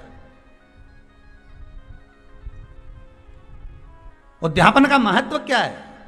केवल कार्यक्रम जो एकादशी करी थी उसका उद्यापन कर दिया, चतुर्थी करी उसका उद्यापन कर दिया, चौथ माता का उद्यापन कर दिया, छठ माता का उद्यापन कर दिया, तीज माता का उद्यापन कर दिया, हमने ये वाली माता जी का उद्यापन। उद्यापन का मतलब है क्या? पंडित जी से पूछो तो कहेंगे उद्यापन कराना है महाराज जी, तो कह आप ये सामान लिया उद्यापन हो जाए। उद्यापन होगा, सामान भी लाना पड़ेगा, पूजन भी होगा, हवन भी होगा, यज्ञ भी होगा, अनुष्ठान भी होगा, ब्राह्मण आएगा भी, पूजन भी कराएगा। पर उद्यापन का मतलब क्या है? उसका महत्व क्या है? पशुपतिनाथ का व्रत करो तो उद्यापन में 1 श्रीफल, 108 कोई भी दाने और 11 रुपए शंकर जी को समर्पित कर दिया, उद्यापन हो गया। उद्यापन का मतलब क्या है? हमने व्रत को पूर्ण कर दिया, इसका मतलब उद्यापन हो गया। अभी अभी ये बड़े बड़े जो तीज होते हैं ना, चतुर्थी आती है, कई माताएं उद्यापन करती है चतुर्थी का। हमारे यहाँ तो बहुत होता है, कई माताएं महिला मंडलों इकट्ठे हो के उद्यापन करती हैं। एक महिला मंडल ये इतने उद्यापन करेगी, फिर वो 16 उनको बुलाएगी, फिर 16 उद्यापन का मतलब है क्या? अगर कोई आपसे पूछ ले, कभी अनायास आपके ही बच्चे पूछ सकते हैं, मम्मी उद्यापन का मतलब, तो क्या जो अपन ने व्रत करा उसका समापन, तो उसका समापन तो वैसे ही हो जाता है, फिर उद्यापन करने की क्या जरूरत थी? समापन का मतलब क्या होता है कि तुम एकादशी करते करते करते करते आओ, 26 एकादशी पूरी हो जाए, 27 पे छोड़ दो, हो गया उद्यापन। फिर तो उद्यापन का मतलब ये होता है, उद्यापन की महत्वता ये होती है कि आपने जो व्रत करा, इतने समय से आप एकादशी कर रहे हो, प्रदोष कर रहे हो, 16 सोमवार कर रहे हो, सोमवार का व्रत कर रहे हो, चतुर्थी का व्रत कर रहे हो, छठ का व्रत कर रहे हो, पंचमी का व्रत कर रहे हो, तीज का व्रत कर रहे हो, जो भी व्रत आप कर रहे हो उसका उद्यापन का मतलब होता है कि जो हमने व्रत करा, ये व्रत हमारा अभी इधर उधर घूमता रहा। ठीक है, और अच्छी भाषा में समझ लो इसको, और सरल से समझ लो, मतलब लड़की लड़का जब तक कुंवारा रे तब तक ढेर सारा छोरा छोरी उन्हें देखने आता रहे। समझ गए? और ब्याह हो जाए फिर कोई देखने आए क्या? अरे बोलो तो जम के, नहीं आए नहीं। अगर छोरा छोरी को ब्याह हो जाए, लड़का लड़की का ब्याह हो गया, फिर तुम्हारे यहाँ कोई खबर आए क्या कि साहब छोरी के लिए हम लड़का भेज रहे हैं, तो कोई खबर करेगा? नहीं। ना जाने कहाँ से सूचना मिल जाती है कि उनकी छोरी का ब्याह हो गया, फिर संबंध भी नहीं आते, अपने आप कहना ही नहीं पड़े, सबके सूचना मिल गई।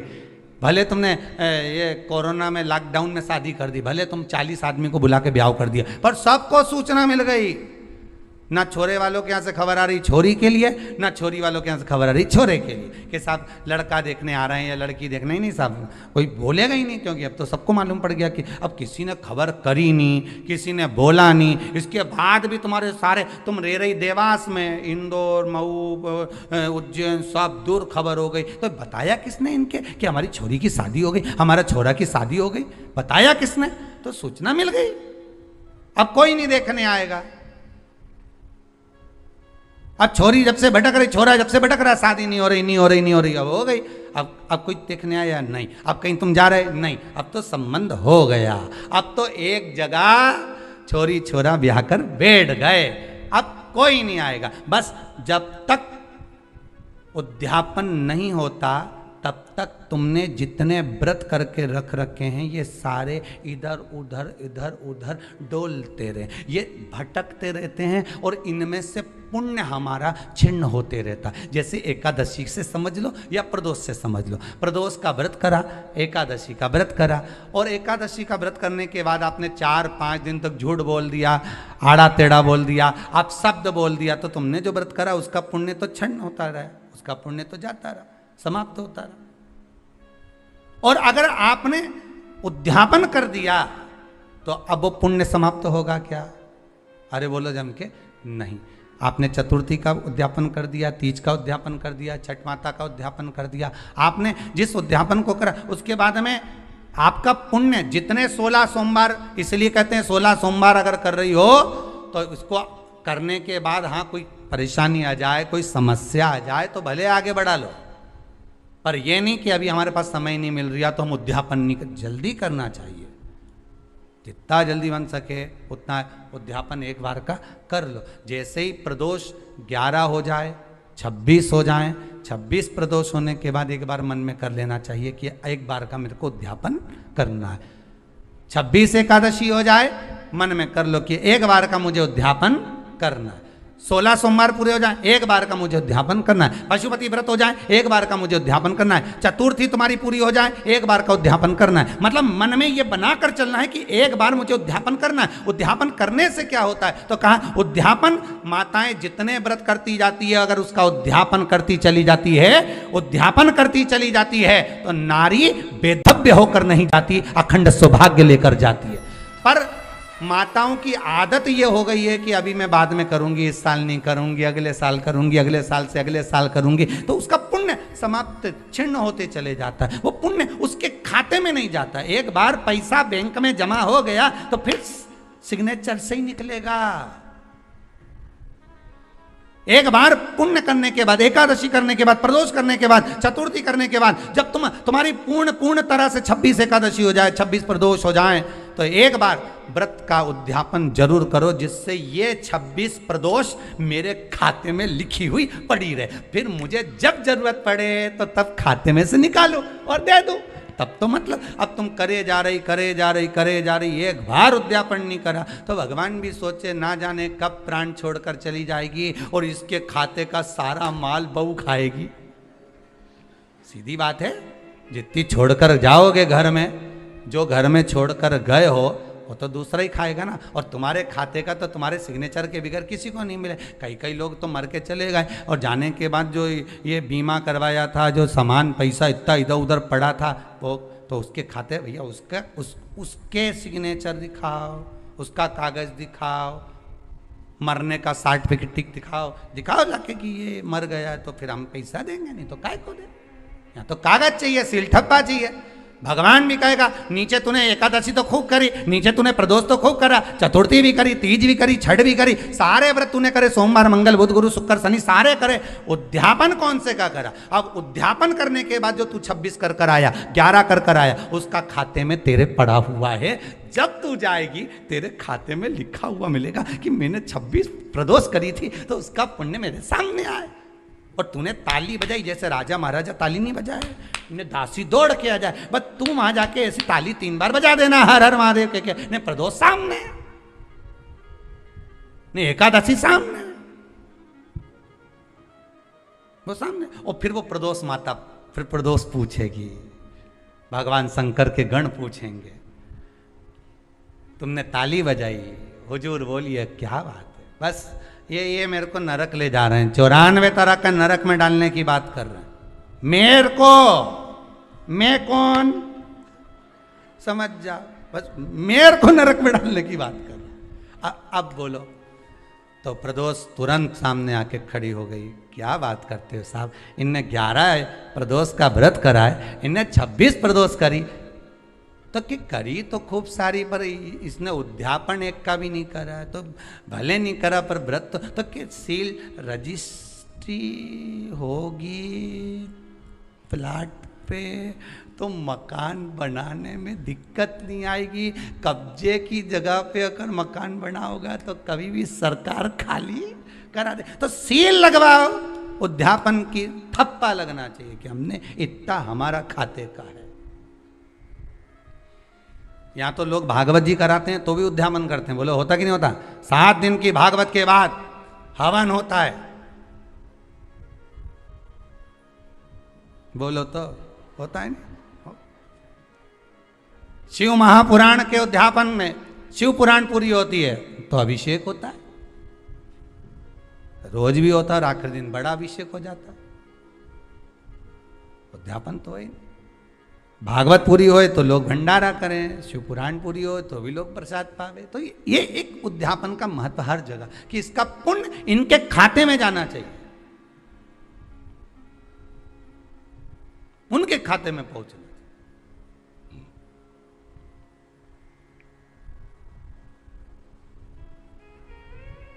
अब पुण्य खाते में जाए नहीं और तुम मन में विचार करके बेटी कितना एकादशी करूँ रे, मेरे हमारी मम्मी इतना व्रत करे नहीं, चतुर्थी का करे नहीं, सोमवार का कर ले, तो गुरुवार का भी खूब कर दिए। तुम भी ऐसे हो, ना जाने कितने लोग आस्था पे कथा सुन रहे होंगे, कितने लोग फेसबुक यूट्यूब पर कथा सुन रहे होंगे, और ना जाने कितने साल से गुरुवार का व्रत कर रहे होंगे, पर एक बार उद्यापन नहीं कर। अब उद्यापन नहीं कर, ये इतना सारा गुरुवार का व्रत गया कहाँ? हम तो खूब कर। ऊपर जाते से तुम भगवान गुरु महाराज से लड़ोगे, बृहस्पति देवता से, क्यों हमारा व्रत कहाँ गया, हमने तो इतना करा था। बृहस्पति महाराज बोले करा तो था पर सील ठप्पा नहीं लगा था, कब्जे की जगह पे बैठे थे, जा धक्का मार निकाल दिया। अगर रजिस्ट्री होती तो बात दूसरी होती। हाँ, अगर रजिस्ट्री होती तो बात दूसरी होती। कब जाकर कर बैठे हो तो फिर नहीं हो सकता।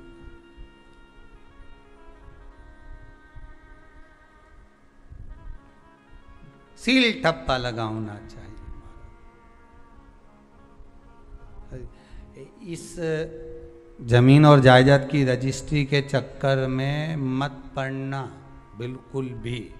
जो जरूरत की रजिस्ट्री है वो तो आज तक नहीं करवा पाए हो, कब से सोमवार का व्रत कर रहे हो रे, जब तो शादी नहीं हुई थी तुम्हारी तब से कर रही हो, अभी तक कर रही हो। हमारे तो जब से नहीं छोड़ा मैंने। जब बात करें ना माताएं इतनी जोरदार जोरदार बात करें नहीं, या आंवला का पेड़ के नीचे कभी कभी बैठ ही जाए कुबेरेश्वर धाम में आके, और जब शाम का समय बैठे नहीं तो जब बात करें नहीं सुनना। हम तो कब से व्रत कर रही, मैं तो सोमवार का व्रत ने मैंने तो कब से पकड़िया। नहीं तूने सोमवार के तो पकड़िया पर महादेव ने तुझे नहीं पकड़िया। सोमवार तो तूने पकड़िया, कब से करी रही मैं तो सोमवार का व्रत। हमारी तो शादी नहीं हुई थी जब से कर रही, और हमारा मामा जी का छोरा करवा के गया था जब से कर रही, और जो व्रत कर रही आज तक कर रही। नहीं कर तो रही पर खाते में गया कि नहीं गया।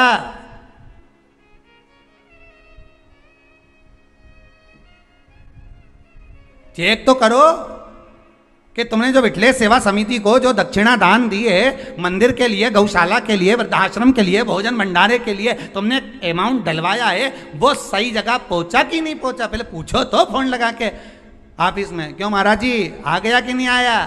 तब वो चेक करे तो फिर मैसेज करे तुम्हारे पास में कि हाँ पहुंच गया, रसीद आ गई, हाँ पहुंच गया, तो बात। अब मालूम पड़े तुमने डाल दिया और तुमने सोमवार का व्रत कर लिया और वो खाते में ही नहीं जुड़िया, तो मतलब क्या हुआ उसका? उसका थोड़ा तो फल तुम्हारे खाते में जाएगी। जी जी हो, कितनी मेहनत से करो रही तुम लोग, ईमानदारी की बात बताओ, कितनी मेहनत कर। ये भाई लोग शनिवार का व्रत कितनी मेहनत से करें, इनसे भूखा नहीं रिवाज तो भी दुकान पे निकाल निकाल के मूंगफली का दाना खा जाए, पर व्रत तो करे। भले वो किराना की दुकान में सामान निकाल के खा जाए, पर व्रत तो करे। मखाना निकाल ले, कभी बादाम निकाल ले। और लोग ग्राहक भी पूछे, आज सेठ जी क्या भूख ज्यादा लग रही? नहीं, आज हमारा व्रत है। काहे का? शनिवार का। अच्छा, इतना में तो ग्राहक भी बोल जाए तुम्हें व्रत की क्या जरूरत है, तुम शनि से कम हो क्या? तो बोल व्रत करो। कि उपवास अगर करना है, व्रत अगर करना है, तो केवल शरीर से नहीं करना, अपने मन से भी हमको व्रत करना, कि मैं कुछ गलतियां ना छाट पाऊं, किसी के भीतर कोई ऐसी चीज ना देखूं कि मेरे व्रत खंडित हो जाए।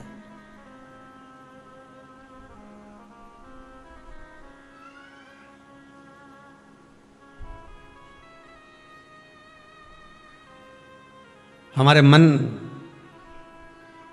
ये चित्त, ये वृत्ति अगर गलत देखेगी तो उपास नहीं हो सकता। व्रत का कोई प्रमाण नहीं है हमारे।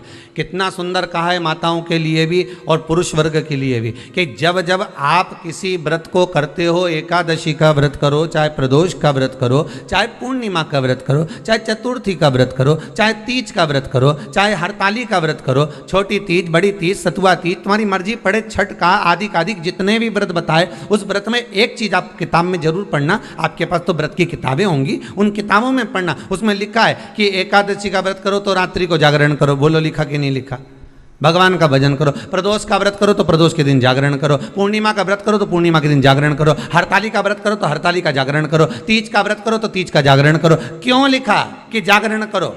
क्यों लिखा कि भगवत भजन करना है? जिस दिन तुम्हारा व्रत रहे उस दिन तुम्हें भगवत भजन करना, उस दिन रात्रि का जागरण करना। उसमें यह नहीं लिखा कि रात भर आपको भजन, उसमें तो लिख दिया जागरण करना। जागरण का मतलब क्या होता है? कि भगवान की भक्ति में डूब जाना, संसार की वस्तुओं में नहीं, आसक्तियों में नहीं, तृष्णा में नहीं, लोभ में नहीं, हमें परमात्मा के चरणों में डूब जाना है। रात्रि भर हमें उसका स्मरण करके सोना है। भले आप आधा घंटा सोएं, ये भी नहीं कहते कि पूरी रात तुम बैठ के मंजीरा बजाओ, सीताराम सीताराम करते, और तुम्हारे बस का है भी नहीं रीजी जी हो, फालतू की बात हम के भी नहीं, और तुम सोचो कि कर लो तो तुम करो भी नहीं हो, कहीं का बोल देते हो। हाँ ये जरूर है कि कहीं का महाराज बोल दे कि बस रात भर मंजीरा बजा के सीताराम कहेगी तो हंडा जरूर निकलेगा, तो तुम जरूर कर लोगे, फिर कर सकते हो।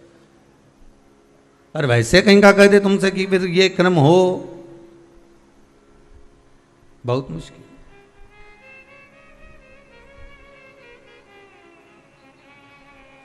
हम ये नहीं कहते कि तुम रात भर जागरण करो, हम तो इतना कहते हैं कि पूजन करना, एकादशी करना, प्रदोष करना, पूर्णिमा करना, या सोमवार करना, या मंगलवार करना, या बुधवार करना, या गुरुवार, शुक्रवार, शनिवार, जिस व्रत को स्त्री और पुरुष कर रहे हैं उस व्रत के दिन रात्रि के समय सोने से पहले कम से कम आधा घंटा तो भगवान का नाम ले लो। कितना घंटा? अरे बोलो तो जम के आधा घंटा, बहुत। और वो भी किस लिए? क्योंकि पुराण में लिखा है। आप जिस कथा को पढ़ते हो ना, 16 सोमवार की पढ़ लो, चाहे आप प्रदोष की पढ़ लो, उसमें लिखा मिलेगा आपको। किस किसने पढ़ी है? आस्था चैनल पर जितने लोग सुन रहे हैं अपने हृदय पर हाथ रखकर पढ़ना कि प्रदोष की कथा अगर आपने पढ़ी होगी, एकादशी की कथा पढ़ी होगी, द्वादशी की जिस भी कथा को आपने पढ़ा होगा, सोमवार, मंगल, बुध, गुरु, शुक्र, शनि, उसमें लिखा है रात्रि का जागरण करो। जागरण हम ये नहीं कहते कि पूरी रात करो, आप तो बस केवल आधा घंटा भी कर लोगे ना तो भगवान स्वीकार कर लेगा। पर काय से करना जागरण?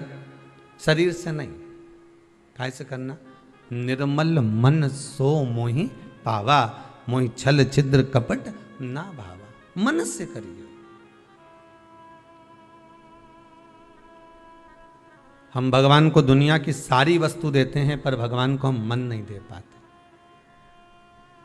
मंदिर में खड़े होकर भी हमको बेटा बेटी से बात करे, पत्नी पति को फ़ोन लगाए, पति पत्नी को फ़ोन लगाए, सास बहू को लगाए, बहू सास को लगाए, भतीजा भतीजी को लगाए, बहन भाई को लगाए, तो वो भी मंदिर में पूजन कर रही है और फ़ोन आ गया तो भी कह देगी मुझे तेरी बड़ी याद आ रही हो। अब भगवान के चरणों में बैठी, भगवान की पूजन कर रही, भगवान की अर्चना कर रही, भगवान से निवेदन कर रही और फ़ोन लगाकर दूसरे से करे कि मुझे तेरी याद आ रही, तो भगवान को कितना बुरा लगेगा, कितना बुरा लगेगा कि बेटी मेरे पास में है। अरे पति पत्नी दोनों साथ में बैठे हुए हैं और दोनों आज विचार कर कर बैठे हैं कि अपन दोनों बात करेंगे, और इतने में पत्नी ले और व्हाट्सएप खोल के बैठ जाए, मोबाइल लेके बैठ जाए, या पति मोबाइल लेकर बैठ जाए, तो पत्नी को बुरा लगेगा कि नहीं लगेगा? अरे ईमानदारी से तो बोलो, लगेगा ना। और अगर पत्नी व्हाट्सएप चला रही है, पत्नी अगर मोबाइल चला रही है तो पति को बुरा लगेगा। उसी तरह तुम परमात्मा के पास जाकर अगर बैठे हो, मेरे शंकर के पास जाकर बैठे हो, मेरे ओघड़दानी शिव के पास में जाकर बैठे हो, तो जितनी देर तुम शंकर के पास में बैठो उतनी देर तुम्हारा मोबाइल से मतलब है तुम्हारा मन कहीं और नहीं जाना चाहिए, उतनी देर तुम्हारा चित्त, तुम्हारी वृत्ति, तुम्हारा मन परमात्मा में लगा होना चाहिए। फिर देखो भगवान तुम्हारे व्रत का फल देता है कि नहीं देता, फिर देखो भगवान तुम्हें फल प्रदान करता है कि नहीं करता। फिर आप ये नहीं कहोगे कि मैंने इतने व्रत करे और भगवान ने नहीं सुने, फिर भगवान सुनेगा। भगवान कहते हैं कि व्रत तो करती है पर मन नहीं लगाती है, भोग तो लगाती है पर भाव से नहीं जिमाती है।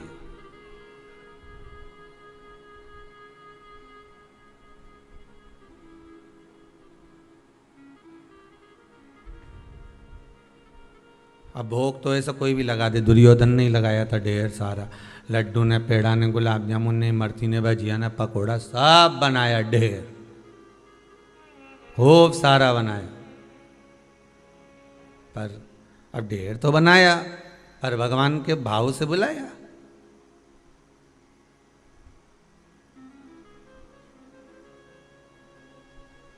कि भक्तों के घर भी सांवरे आते रहा करो,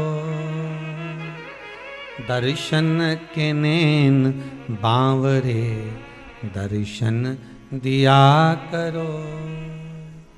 कहते हैं प्रेम से प्रभु छिलके भी खा गए,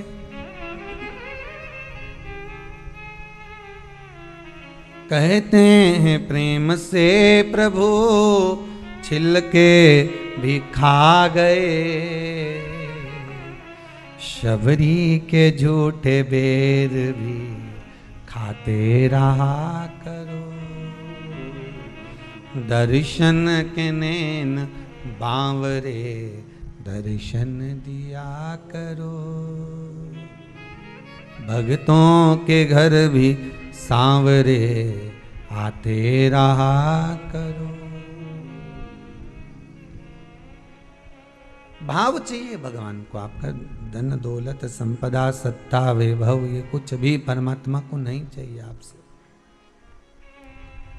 कुछ नहीं चाहिए। भगवान कहता है कि मुझे मेरा दिया हुआ मत दे, जो तेरा है वो मुझे दे दे। कितना सुंदर पहले भी कहा, फिर कहते हैं कि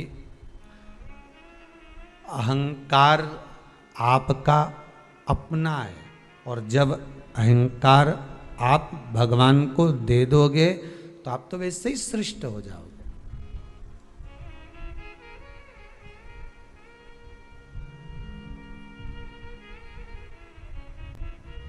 एक संत ने बड़ी सुंदर बात की। एक बहुत सुंदर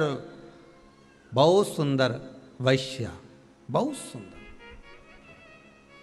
अति रमणीय, बड़ी सुंदर,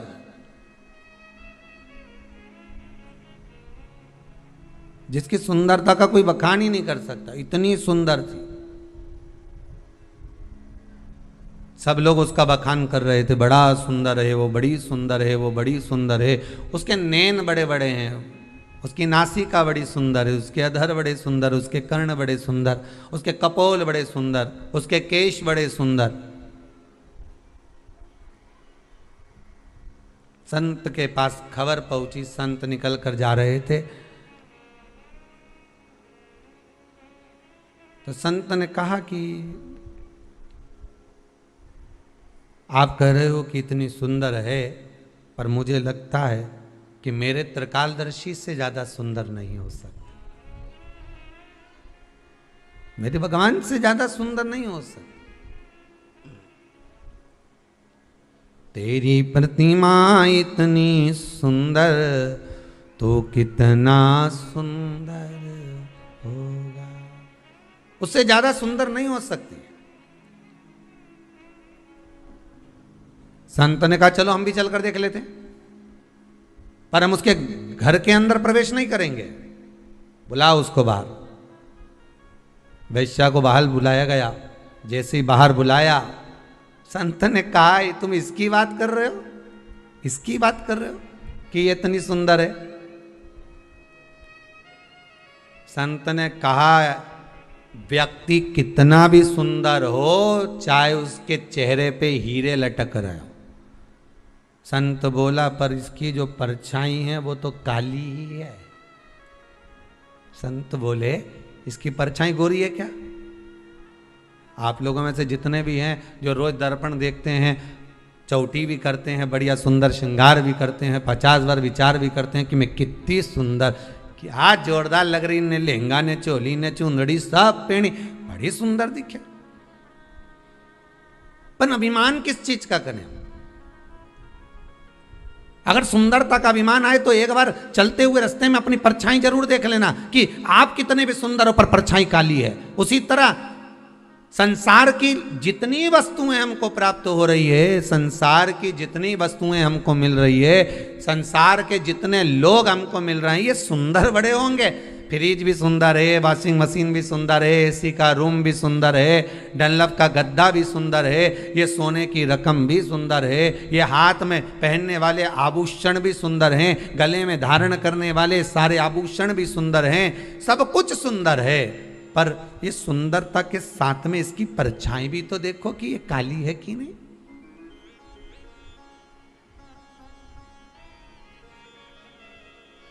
इस सुंदरता में दुख भी है, इसमें कालोच भी है, इसमें परछाई भी है। तो कहा परछाई किसकी नहीं दिखती? एक समय, एक पल, एक घड़ी, एक क्षण प्रतिदिन हर मनुष्य को प्राप्त होता है जिस समय पर मनुष्य की परछाई नहीं दिखती है।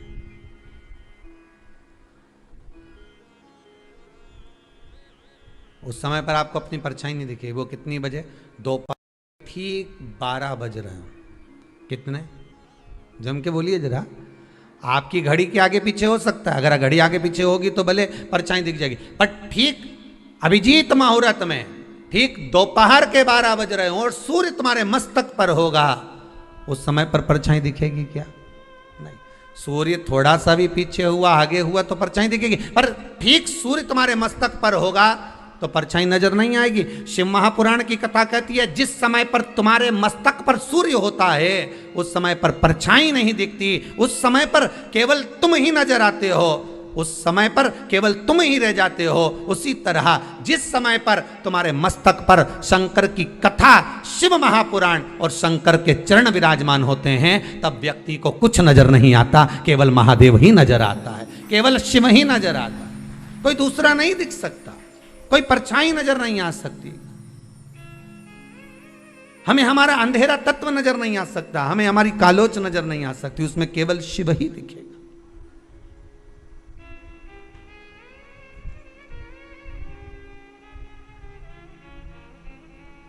उसके सिवाय कोई दूसरा नजर नहीं आएगा। अगर नजर आएगा तो केवल एक शंकर ही नजर आएगा, केवल एक शिव, उसके सिवाय कुछ नहीं।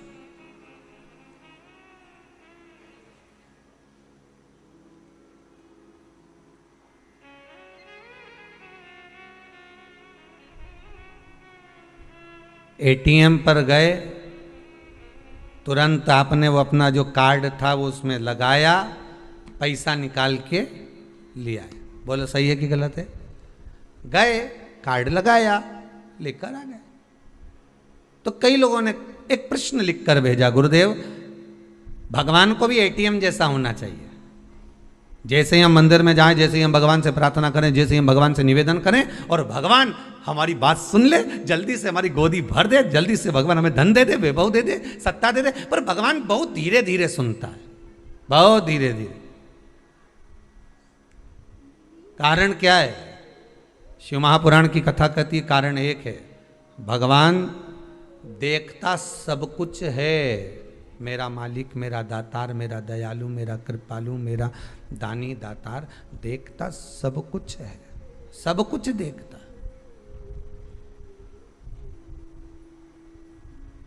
पर फैसला देर से देता है, देखता है वो।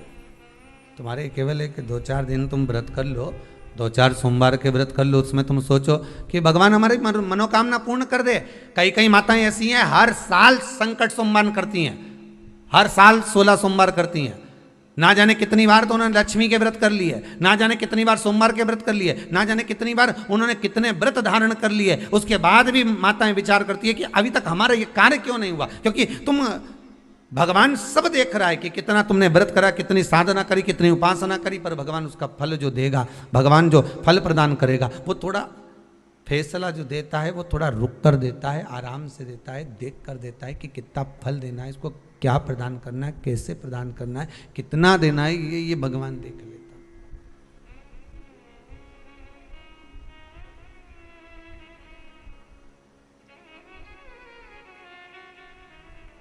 वो जो दे रहा है बस सोच कर विचार कर प्रदान करने में वो देरी नहीं करता, वो देता है।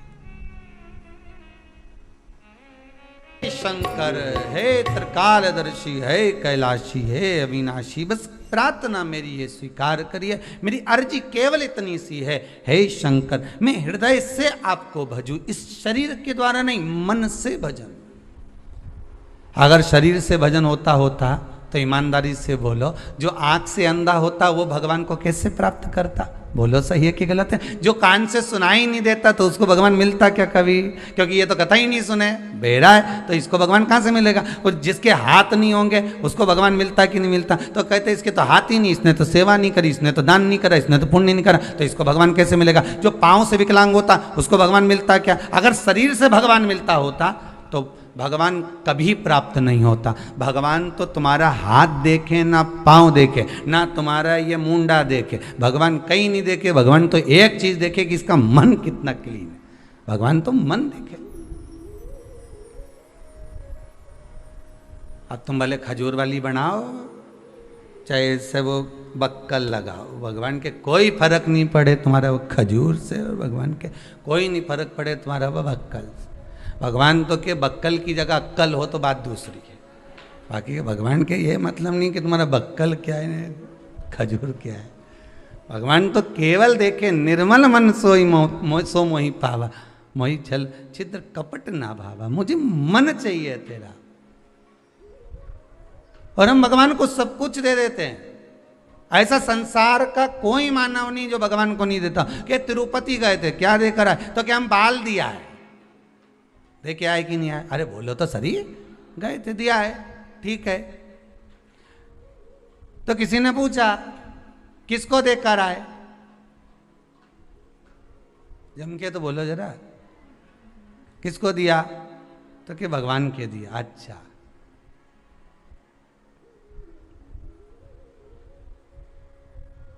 भगवान आकर बोले थे? जम के तो बोलो जरा। नहीं, बोला किसने था? और साथ में जो दोस्त गया था ना, मेरा बेस्ट फ्रेंड, उसने अपने बाल दिए थे। मैंने सोचा भगवान जल्दी प्रसन्न होगा, मैं भी दिया। मना नहीं है, बालाजी को बाल चढ़ाओ, हम मना नहीं करेंगे, पर बात केवल इतनी सी है, बाल तो देकर आए, रुपया भी खूब देकर आए, पर मन नहीं देकर आए। भगवान कहता है मुझे इन सब वस्तुओं से ज्यादा प्रिय है तेरा निर्मल मन, तेरा स्वभाव, तेरा भाव। मुझे दिल चाहिए, बस हृदय चाहिए, और हम वही तो नहीं दे सकते।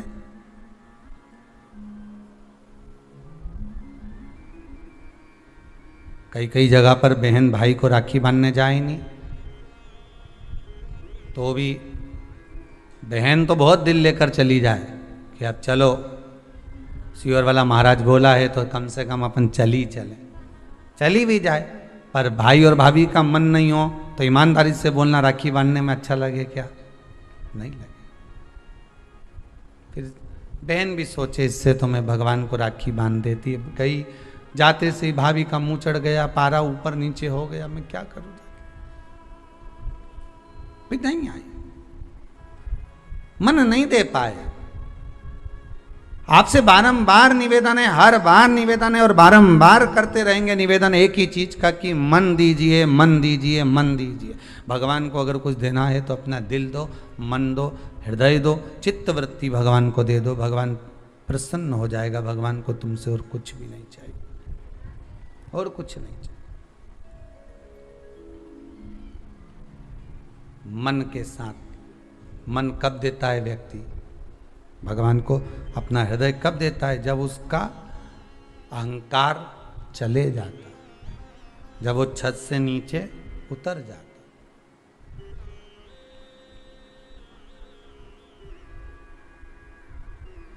बहुत अभिमान है लोगों के, क्या कहें, इतना अहंकार।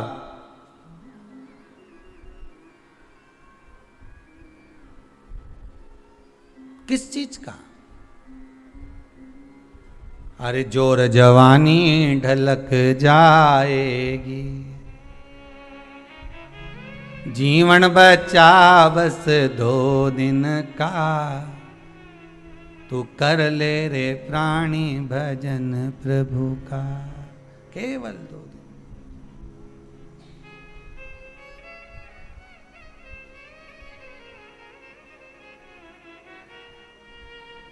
नई नई दुल्हन रहनी तो वो के सब पूछे, छोटी लाड़ी, छोटी दुल्हन, उसके सब पूछे। अब जब वो पुरानी हो जाए तब कोई पूछे? अरे बोलो तो जम के, कहीं नहीं पूछे। फिर तो लोग, अभी तक नहीं थी ना तो भोजन का भी पूछा कि छोटी ने खाई कि नहीं खाई, भोजन करा कि नहीं करा। बड़ी हो, जब पुरानी हो जाए तो कोई पूछे कि भोजन करा कि नहीं करा, बल्कि उल्टा इसको पूछना पड़े कि तूने भोजन करा कि नहीं करा। मम्मी जी आपने भोजन करा, काका जी ने भोजन कराया, चाचा जी ने भोजन कराया, फिर इसको पूछना पड़ता उल्टा भोजन कर। नए हो ना तो हो सकता है कि युवानी अवस्था में हो सकता है कि कभी कभी जब अवस्था ऐसी आ जाए, जब धन आसक्ति तृष्णा, जब बहुत सारा वैभव आ जाता है, बहुत सारा धन आ जाता है, बहुत सारी संपदा बढ़ जाती है, तो हो सकता है कि नई नई लाड़ी है, नई नई बहू है, तो हो सकता है कि पूछा ताछी ज्यादा हो रही हो। पर निवेदन है, नहीं नहीं, अभिमान नहीं आना। अहंकार में 3 गए, धन वैभव और वंश, ना मानो तो देख लो रावण, कौरव और कंस, ये तीनों अभिमान में चले गए, अहंकार में चले गए।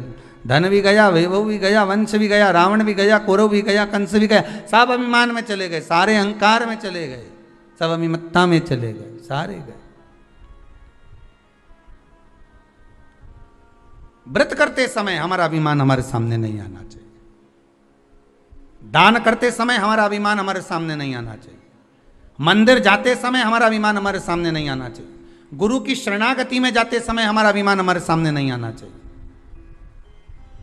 ये लोगों को कहा जाता ना, जो लोग जब बहुत बड़े बड़े मंच लगते हैं, बहुत बड़े बड़े मंच लगते हैं, तब वहां से बोला जाता है श्रीमान श्री श्री 1008 श्री 108 श्री मठाधीश श्री पीठाधीश श्री ये बहुत सारा तो उनका नाम बोला जाता है, फिर इसके बाद उनका नाम आता है, उसमें पता ही नहीं पड़ता कि नाम कब निकल गया। उन नामों में पता नहीं चल पाता कि वो नाम जो असली नाम था उनका गया कहाँ है, वो नाम चला कहाँ गया। बस यही शिव महापुराण की कथा कहती है कि अभिमान के नाम के साथ में, अहंकार के साथ में तुम्हारा कितना बड़ा उदा है, कितना बड़ा पद है, उससे मतलब नहीं होता। महाराज निर्मल मन अगर आपका है, चित्तवृत्ति आपकी मन निर्मल है, तो भगवान को पाना, उसमें औधा ना निकालना।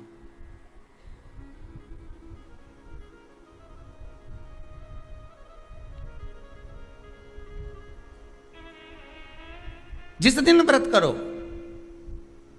छोटे से छोटा भी व्रत, आप सोमवार भी कर रहे हो ना, साधारण सा सोमवार का व्रत कर रहे हो, मंगलवार बुधवार गुरुवार जो साधारण सा कर रहे हो, उस समय भी आपका भाव बस आज विचार कर लेना कि हम अपने भीतर से अहंकार को रखेंगे नहीं और अहंकार त्याग कर मैं व्रत करूंगी। अब उठाओ व्रत की किताब, जितनी भी किताब आपके पास में अपनी अलमारी में रखी हो व्रत की, अभी थोड़े दिन बाद तीज का व्रत आने वाला होगा, हरतालिका तीज, बड़ी तीज, छोटी तीज, चतुर्थी, छठ सब आएगी, सबकी किताब है तुम्हारे घर में। ऐसा नहीं है कि तुम्हारे घर में किताब नहीं हो, बड़ी चतुर हो तुम लोग, ईमानदारी की बात, क्योंकि तुम लोग जब व्रत करती हो तो पोथी पढ़ती भी हो, तो सबके घर में किताब रखी है, सत्यनारायण भगवान की भी रखी है, सबके घर में पोथी रखी है। तीज माता की किताब निकाल लेना, छठ माता की निकाल लेना, हर छठ की निकाल लेना, आप प्रदोष की निकाल, उसमें लिखा है उद्यापन का मतलब है कि अपने व्रत को सेफ कर लेना। समझ में आया सबको? अपने व्रत को, जिस व्रत को आप कर रहे हो उसको अपने खाते में लिखवा लेना, अपने खाते में उसको जोड़ लेना।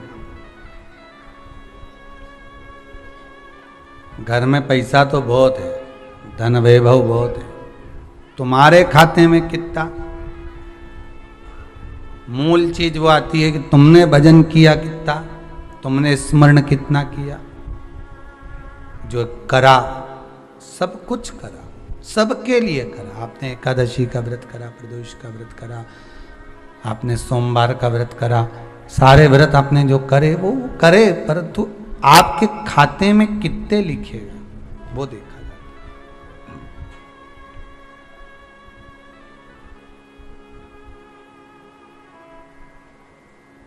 वैसे तो मुझे उम्मीद है, हमको इस व्यासपीठ से तो उम्मीद है कि आप लोगों ने सबने जितने व्रत आप करती हो तो अध्यापन जरूर करे होंगे। वैसे तो सब लोग जो समझदार हैं वो तो करते ही करते हैं, उनको तो मालूम ही होगा।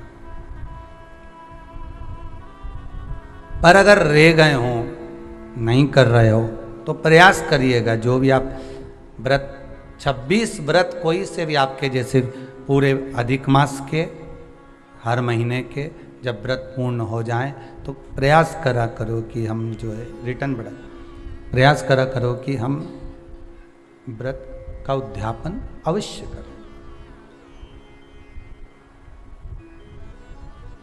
उद्यापन मूल है।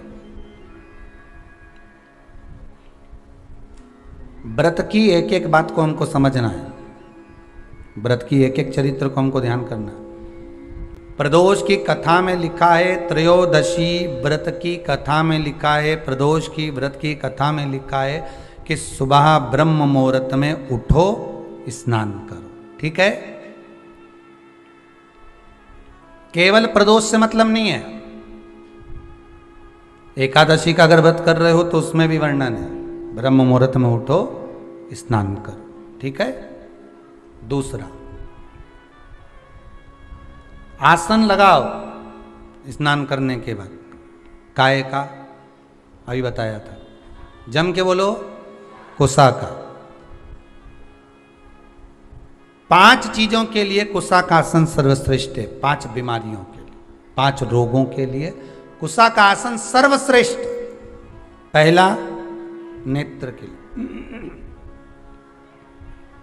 पहला नेत्र की बीमारियों के लिए कुसा का आसन श्रेष्ठ है। एक प्रयास और करिएगा, जिस समय पर किसी की आंखें आ जाएं, आंखें आना मालूम है ना, आंखें आने का मतलब ये नहीं होता कि 2 की जगह और 4 आ जाएंगे। है? नहीं तो तुम कह दो कि गुरुजी बोले हैं कि आंखें आ जाए तो और अलग से एक्स्ट्रा आएगी हो।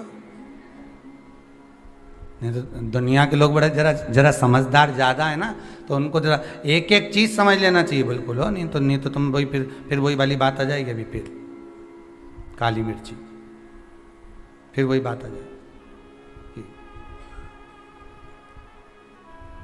आंखें आने का मतलब ये नहीं होता कि 2 आंख की जगह और 4 आंख आ जाए। आंखें आने का मतलब होता है कि नयनों में एक रोग हो जाता है जिसमें उसको कीचड़ आने लगता है नेत्रों में और जाले बनने लगते हैं, उसको कहते हैं नेत्र आना, आंखें आना। ठीक है, सारी दवाई आप करा लो, डॉक्टर को दिखा लो, सब कुछ कर लो, एक प्रयास करना नेत्र के लिए कि कुसा का आसन हो, उस आसन पर बैठकर अपने दोनों पंजे जब आसन पर रखा जाए और आप आराम से बैठ जाएं, प्रयास जहां तक हो कि कुसा के आसन पर कपड़े से ज्यादा स्पर्श होने की जगह पर अपने शरीर का भाग स्पर्श हो, पंजे ज्यादा स्पर्श हो, और वहां बैठकर आप भगवान की भक्ति को आधा घंटा रोज प्रतिदिन करिए। 2 दिन 2.5 दिन, बस 2 दिन भी कर लिया, 2.5 दिन भी कर लिया, 3 दिन भी कर लिया, नेत्रों से जो नेत्र आना है, भले तुमने दवाई डाली ना डाली, पर वो रोग धीरे धीरे 2 दिन के अंदर समाप्ति पर आ जाएगा। 2 दिन के हृदय के लिए कुसा का आसन महत्व रखता है। जिसको डॉक्टर ने कह दिया कि तुम्हारी नाड़ी ब्लॉक हो चुकी है, बाईपास करवाना पड़ेगा, तुम्हारी नाड़ियां चोक हो गई है, और अगर डॉक्टर कहे कि तुम्हारे पास में 22 दिन है, 25 दिन है, 1 महीना है, और तुम इसके बाद में आकर अपना बाईपास करवा लेना, बाईपास सर्जरी करवा लेना, या आपकी नाड़ियां जो चोक हो गई है वहां पर हम रिंग डाल देंगे, छल्ला डाल देंगे और वो उसको क्लियर कर देंगे। होता है कि नहीं होता? कहते हैं डॉक्टर, कईयों को कह देते हैं कि नस चोक हो गई, नाड़ी चोक हो गई। उसके लिए जिसको हृदय का रोग हो जाता है, जिसकी नाड़ियां चोक हो जाती हैं, डॉक्टर कहे बाईपास कराना पड़ेगा, और 20 दिन अगर डॉक्टर दे दे तो उसमें से 5 दिन आप कुसा के आसन पर बैठो। 5 दिन तक प्रयास करना कि कुसा के आसन पर जितना प्रयोग कर सको। अगर कहीं बैठे भी हो कुसा के आसन पर, कहीं आप सोफे पर बैठे हो, गादी पर बैठे हो, पलंग पर, जहां बैठे हो वहां उस कुसा को बिछा लो थोड़ी देर के लिए।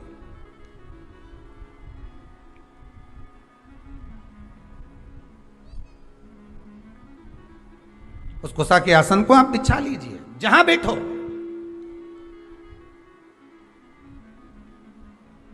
वो तो लोगों को थोड़ी सी शर्म आती है, नहीं तो हम तो कहने में पीछे नहीं हटेंगे कि आपके यहाँ जितने सोफे लगे हैं ना, हम तो कहेंगे उसकी जगह ये जो तुम लोग वो बिछाते हो ना, सोफा का सेट, सोफा का सेट नहीं रहे, वो क्या बोलते हैं उसके ऊपर कपड़ा बिछाते, क्या बोलते हैं उसको, सोफा का कवर। हम तो कहें उसकी जगह, वो तो आप लोगों को थोड़ी शर्म आती, नहीं तो हम तो कहेंगे कि उस पर है ना कुसा का आसन बिछा के रख दो, तो बेचारा जो आएगा उसकी भी आंखों की रोशनी बढ़ जाएगी, उसके भी बेचारे की कहीं नाड़ी माड़ी चोक होगी तो क्लियर हो जाएगी। थोड़ा बहुत तो दवाई तुम भी कर सकते हो शंकर जी का नाम लेकर, पर दिक्कत है नहीं तो फैशन में फिर वही खजूर वाली चोटियाँ।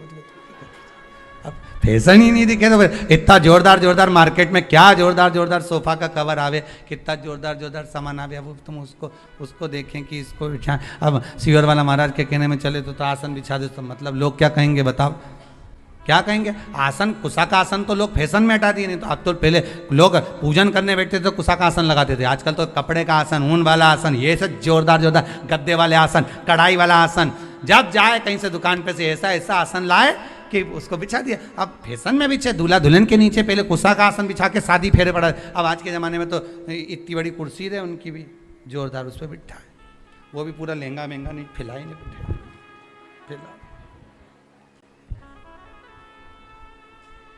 फिर बैठे।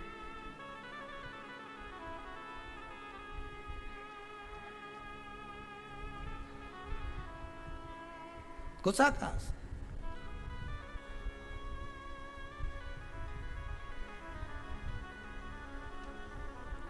दूसरा, पहला नेत्र का रोग, दूसरा हृदय का रोग, ठीक है। तीसरा शरीर की चर्म रोग, चमड़ी का रोग। जब चमड़ी कहीं से कालेपन पर आ गई, कहीं झुर्रियाँ पड़ने लगी, चेहरे के नीचे, नेत्र के नीचे थोड़ा सा कालापन अगर आ गया, तो फिर कुसा के आसन का प्रयोग करिए, कुसा के आसन पर बैठना प्रारंभ करिए। तीसरा है चर्म। चौथा, कुसा के आसन के लिए उदर से जुड़ी हुई जितनी भी परेशानियां होती हैं, आपको उदर से जुड़ी हुई जितनी भी परेशानियां, प्रयास करिए कि आप पूजन कुसा के आसन पर बैठकर करेंगे तो आपके उदर से जुड़ी हुई जितनी भी परेशानियां हैं, भोजन नहीं पचना, एसिडिटी होना, आदि आप कर देखिए, कुसा के आसन पर बैठ कर देखिए, आपको उसमें आनंद की अनुभूति हो जाए, सुख मिले।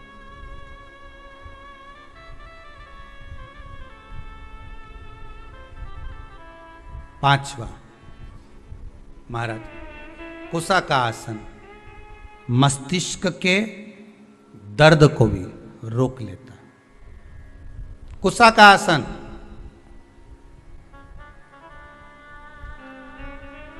ज्यादा जब मस्तिष्क में दर्द हो, कुसा का आसन तुम्हारे घर में हो, उस पर पांव रखकर 7 मिनट, 8 मिनट, 10 मिनट खड़े हो जाओ, भगवान का नाम जाप करो। जो मंत्र आपको आता हो, जिस मंत्र से आप जुड़े हो, जिस मंत्र को आप जप सकते हो, ओम नमः शिवाय, श्री शिवाय नमस्तुभ्यम, ओम, जो राम कृष्ण शिव जो तुम जप सकते हो वो मंत्र जपो, वो मंत्र का स्मरण आप करो और उस मंत्र को आप जपो खड़े रहकर।